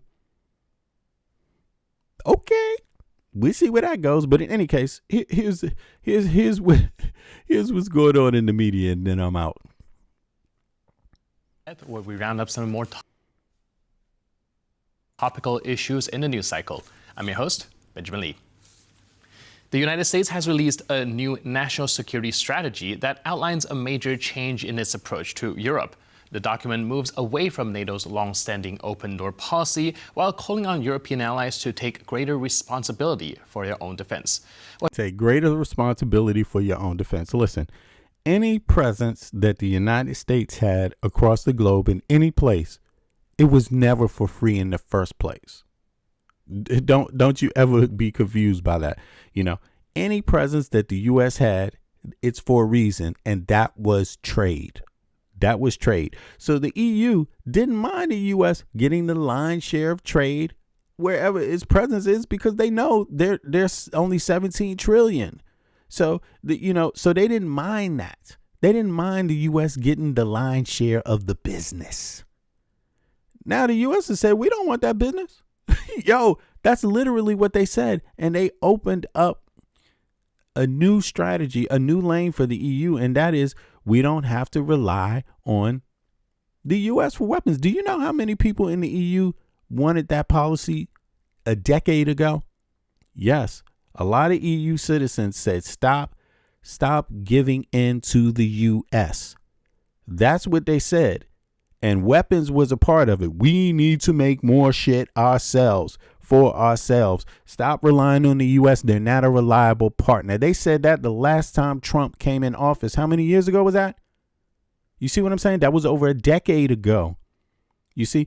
And so don't get it twisted. Trump likes to use this language like he's the boss, like he's the one dictating the terms. Yo, Trump speaks like a weak man. And this is how it sounds. What could this mean for Poland, NATO, and regional security? Joining us now is Adam Yesser, our news director at TVP World. Hello and welcome.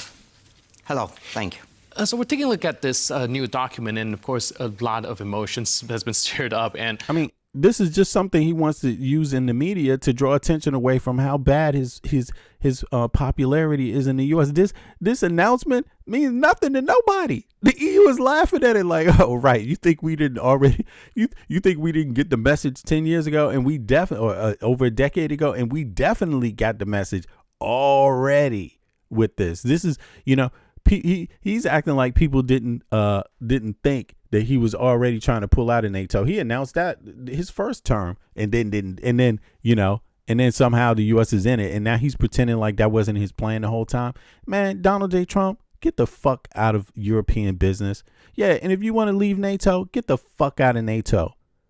One way or the other, people are going to defend themselves against Putin, whether you like it or not, motherfucker. Like, goddamn. You think everybody's just trying to stand down and everyone's weak just because the U.S. Man, you Americans better get it straight. You were leading because people were partnering with you and working with you. You never did it alone. Well, I'm wondering whether this move to have treating NATO expansion no longer in the interest of Washington, whether or not it's a recalibration, or are we seeing a very big strategical pivot? Well, in some sense, this could be expected because America's opposition to extending, allowing Ukraine to join NATO has been known. And it's been known. It's been expected. So why is Trump even announcing it? It's because he's trying to distract attention away from how unpopular he is in his own country. It seems that it's also being agreed with Moscow. So that's one thing. But it's one thing to use that during the peace negotiations or any other negotiations around Ukraine. And it's another to put it on paper as a proposal for NATO strategy and to basically do away with NATO's approach of open doors to countries that qualify, that meet the criteria. So in other words, the US is trying to curtail the ability of sovereign nations to choose their own destiny. Exactly. Right, you brought up a very good point when it comes to the timing, of course. And MAGA said, hey, man, I thought, so you see, this is not a pullout, you see? And that's what's so weird. This is not a pullout. This is a still interfering. This is not a pullout. It's an interference. Was that on? Is that what MAGA voted for? Yeah, interfere. Is that what? Notice how much the U.S. Trump is really actually interested in what's going on. He doesn't want to make it sound like he is, but he really is interested. Because he has to be interested because Putin's not going to let him go. Putin's not going to let him go. Look. Is writing this document right now and just on the verge of this discussion with Moscow raises a lot of question. And we do have somebody from former Polish foreign minister talking about just that. Let's take a look. The timing of the statement announcing that the United States would not expand NATO is tied to the talks that took place in Russia between Witkoff and Kushner on one side and Putin and Ushakov on the other. This is apparently the result of an agreement between the American and Russian delegations. The issue of Moldova and other countries that are not part of the alliance is a valid question to raise. However, that question has already been answered by the Americans.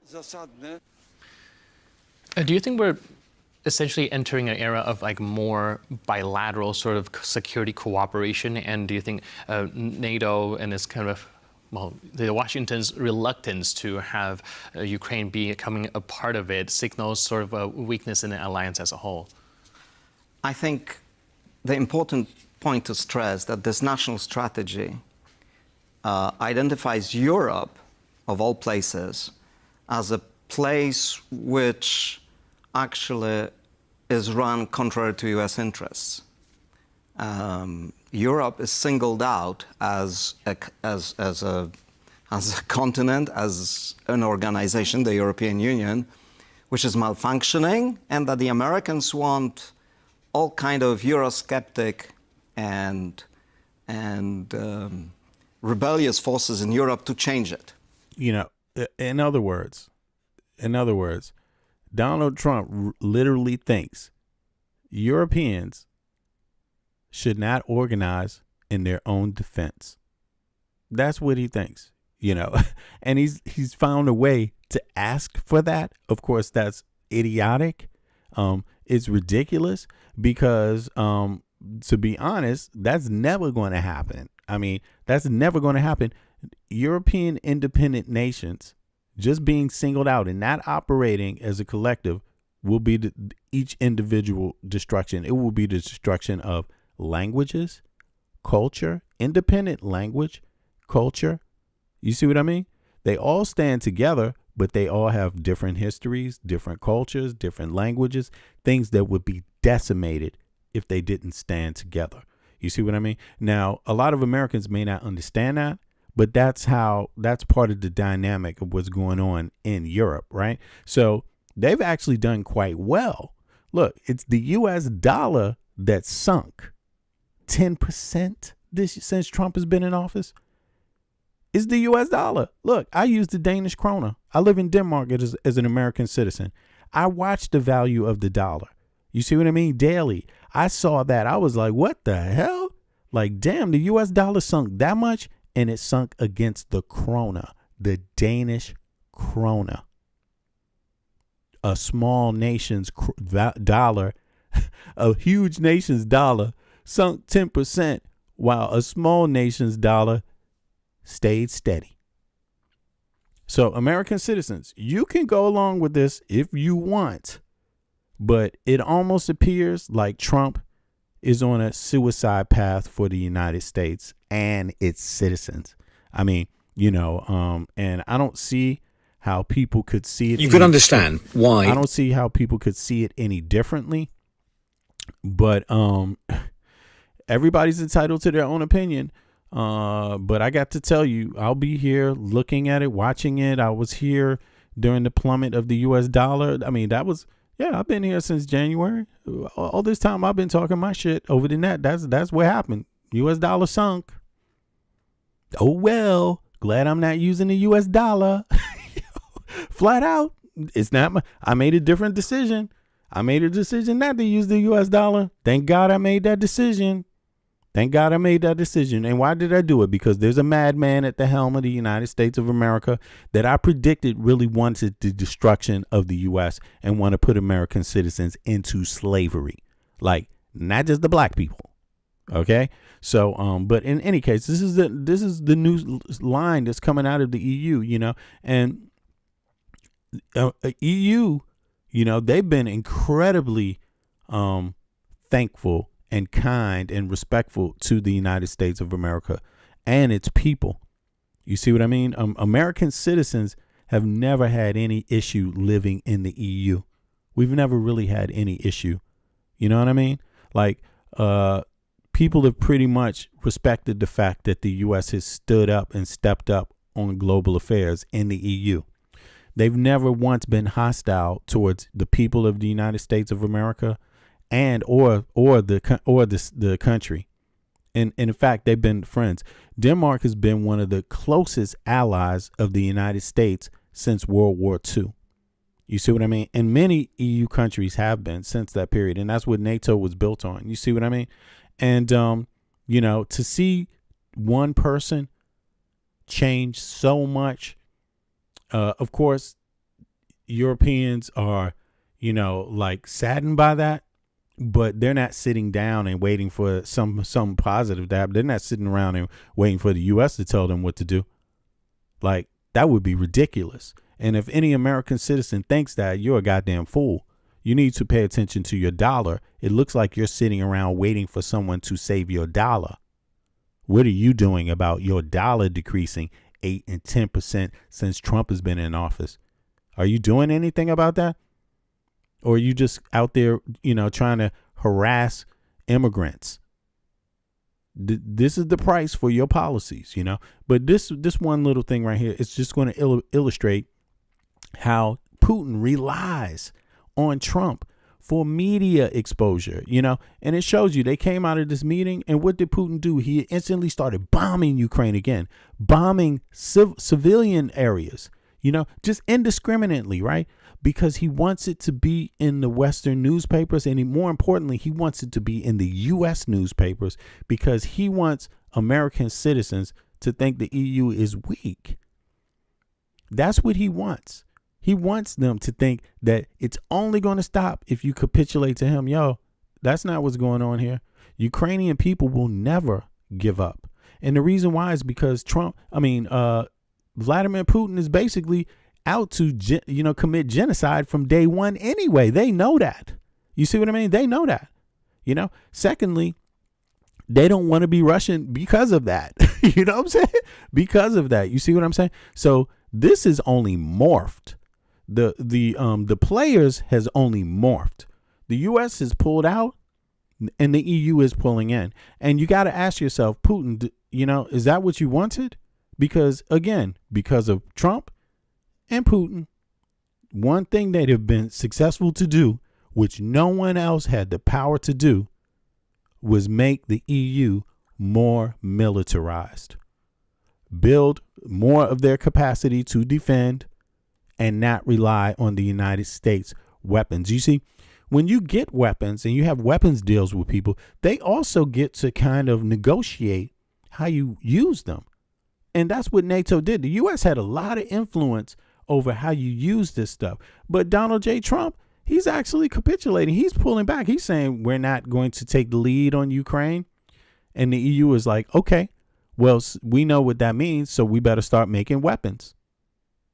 That's the outcome. Now here, let's listen to a little bit of this so you could illustrate how important the American media is to Putin. Watch. Vladimir Putin is smiling.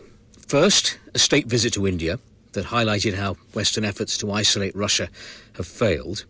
Then America's new national security strategy published by the White House. The previous version under That's the one you just saw, right? That's the one we just talking about. It just got released, all right, where the U.S. is telling the EU, you got to start taking care of yourself. Joe Biden had described the acute threat posed by Russia and talked about Russian aggression.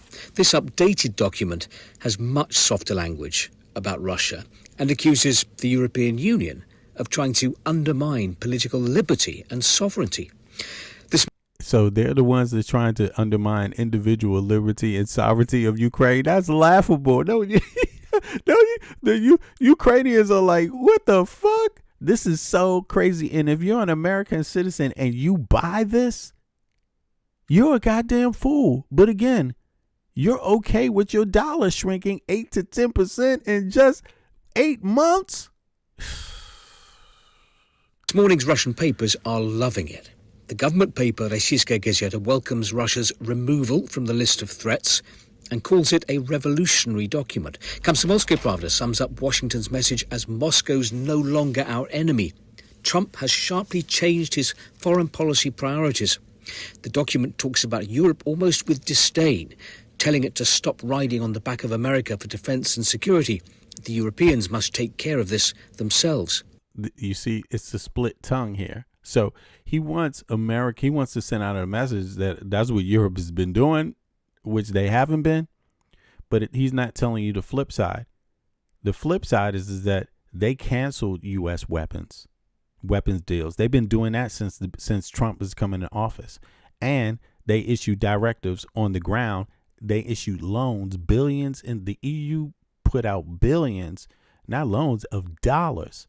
Just released billions of dollars across the EU states to weapons manufacturing companies months and months and months ago. You see what I mean? Like, really, I'm serious. And they've been making deals with each other, weapons manufacturers within the EU since then. And these are $1 billion deals, $500 million, and on up. You see what I mean? The $500 million deals are with the smaller companies, the smaller weapons manufacturers in the EU. The bigger ones got billions and billions. Listen, the EU has 450 million people. That is a lot of manpower. The U.S. only has 350 million. The average, you see, that means they can produce more efficiently than the United States. Like when it comes to this, because they have the manpower. They also have significant dollars. You see, the EU is not a poor player on the world. It's not an insignificant player on the world. And people that want to say that, well, then if you think the EU is a poor, insignificant player on the world, then what the fuck is Russia? Because what is their GDP and what is their manpower? 150 million. GDP smaller than Italy, even before the war of Ukraine. So you might be convinced that Putin is a strong man. But no, he's a dictator. He's only strong against his own people and people that follow him, that allow him to be. People that don't, that love democracy and have the benefits of it, their economy shows it. They have more productivity, right? Those people are like, oh, hell fucking no, and laughing at this. Look. And it's time to stop perceiving NATO as a perpetually expanding alliance. The headline in Moskovsky Komsomolets: Trump isn't their daddy anymore. The paper quotes from the. I mean, that's a Russian talking point. This expanding NATO. That's kind of like flipping the script. It's not expanding NATO. people have been breaking off from Russia, and most of them are not NATO nations. You see what I mean? He only used that as an excuse because he wanted Ukraine. Basically, that's all it is. He wanted to conquer Ukraine. So they made up this little story about expanding NATO, which doesn't make any goddamn sense. You know, you don't have the right to decide what another country does. Hey, should Putin tell Americans what to do? If Putin should tell the I'm talking to United States citizens and MAGA people specifically, but anybody who's a United States citizen, should Putin tell the United States what they should do? Put a 1 in the chat if Putin should dictate over the United States what they should do with their sovereignty. If you agree with that, put a 1 in the chat. If you don't, put a 2 in the chat. You know, and or any of your country. Should Putin tell Zimbabwe what to do? Should Putin tell Nigeria what to do? Should Putin tell Lithuania what to do? Should Putin tell Libya what to do? Should Putin tell Brazil what to do? Should Putin tell anybody what they can do with their sovereignty? You see what I mean? I mean, you know, I'm just like, okay. And if you think he even has the power to do that, you've already lost to Putin. Security strategy. The Trump administration finds itself at odds with European officials who hold unrealistic expectations for the Ukraine war, perched in unstable minority governments, many of which trample on basic principles of democracy to suppress opposition. Then the paper writes this. Recently, European leaders have developed quite a successful strategy for countering Trump. First, they praise and admire his words, but later, now, no laters are possible. That's it. The meteorite has struck. So you see, you know, this is disinformation, obviously. This is what Russia is telling its own citizens, right? But it's worth taking a listen to. Looks like the dinosaurs will soon be extinct. You see? Yo, let me tell you, the EU is not going extinct anytime soon. You see this? And he's trying to convince the American people that somehow they've been holding up the EU. Man, are you out of your goddamn mind? If you believe this, you are incredibly ignorant. Incredibly ignorant. And a lot of Americans are fucking incredibly ignorant. They will eat this up verbatim. No checking. No statistics to back it up. No qualitative information, no knowledge of any people that live in the EU, no conversation with anybody that lives in the EU, no understanding of what it's like to live in the EU, nothing. No quantitative, no qualitative data whatsoever. They want to hear it from the Russia's newspaper and shit. Oh my God. But in any case, y'all, I gotta be out. I appreciate everybody for coming out. Please click the like button. Let other people get into the stream. Subscribe if you haven't subscribed. I'll be here again, top of the morning. That would be late night stroll for the Americans, probably like between 12 and 3 a.m. the late night stroll. And but I appreciate everybody coming out today. And as usual, Bits, I appreciate you. Tia and anybody else. Eric, thanks for coming through. Donnie, what's up? If I didn't see you, if I missed you. But on that note, I will be back, and stay good, y'all. Stay informed, and also, you know, do your own data, do your own research. You know what I mean? But that's what I'm trying to encourage here. As you can see, I do some of the research live, you know, and if you dare challenge the resources, then I've showed people plenty of times. Here go the resources too. You want to see the resources? You know, the resources are out there. You know, they're there. There's nothing to it, no issue at all. And you know, but you know, smarten up. At least take the sign of your dollar shrinking, and if you're an American citizen, is something impending that's very bad. That doesn't make you stronger. Your dollar shrinking, that makes you weaker. Doesn't matter if you're a Republican or a Democrat. Even any business that has their money in the bank in the U.S. should be like, oh, fuck. Like, straight up. You got your money in an American bank? You should be like, goddamn. You got your money in the American dollar? You should be like, goddamn, right about now. And is Trump doing that on purpose? You decide. But it's still your ass either way. So on that note, I'm out. I appreciate everybody. I'll catch up with y'all in a little bit, all right? Peace.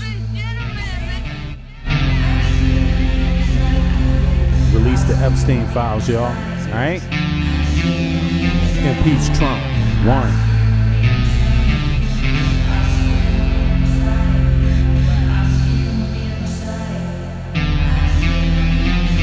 They want war. Crime babies looking for food. Starvation, the recipe. People subdued. When the people you trust got it in for you. Deceit is the word of the day in every clue. Don't let it go. It's from the days of old. Time is up, but some still do not know. Can I make up my mind? Is it worth the dime? Do I have to take a minute just to make it mine? Life's never fair, but don't listen to the TV. Go out and take a listen to the streets with the people in the slums and the homeless bums with degrees and degrees sitting under a tree. It's not easy in the world for the poor man, the one that brought you to reality. See, they don't want you to know about the black sheep. Even 7 roads to the 12 families all around the globe with an ancient code. Is it really asking a lot to say a debt's owed? Cause we sitting on the earth looking back at extinct, and I'm standing on some ground that's about to sink. I ain't scared for a minute, I ain't about to blink, but I documented for the world what I see and think. Feel we on the call and I feel we on the break. All Congress gonna do is waste paper and ink. Vote or die. You voted and you'll die. You can have it both ways, can't say it's a lie. You can march all you want, but they playing you wrong. They only understand war, it's the same old song. They want war. All they really want is a war. Diversionary tactic to make the big score. The diamonds in the morning, you know they want more, but they wanna keep you low, so they manifest the war. War. All they really want is a war. Diversionary tactic to make the big score. The diamonds in the morning, you know they want more, but they wanna keep you low, so they manifest the war. Like a lotus coming out of the mud with colors, I create envy in those with power but jealous. I unify the poor with my song, the hell with the others. Descended the way they treat indigenous brothers. Cause I understand we link forever. They try to hate us even though that we keep it together. I'm not talking about controlling the air or the weather. I'm talking about maintaining the truth, the high endeavor. A rebel drops bombs in the midst of trouble. The free world counterattack and now there's double. But nature gets the shit in a way that's subtle. If you stop the machines for a minute you might hear, but they won't cause the TVs whisper in the ear. And capitalism has eyes that don't fear, and they cloud up and get crazy and won't steer. And like an ad, it's hard to get an ass to listen. Living like this is like living in prison. It's hard to keep hope when you're living in prison. The spiritual thoughts, so yes, the mental prison. The outside, yes, it's got to get through. Something's gotta die, so something here can live. Your life is nothing if you got nothing to give. Keeping the spiritual, yes, disguised as religion. Controlling your mind, the mental prison. They want war. All they really want is a war. Diversionary tactic to make the big score. The diamonds in the morning, you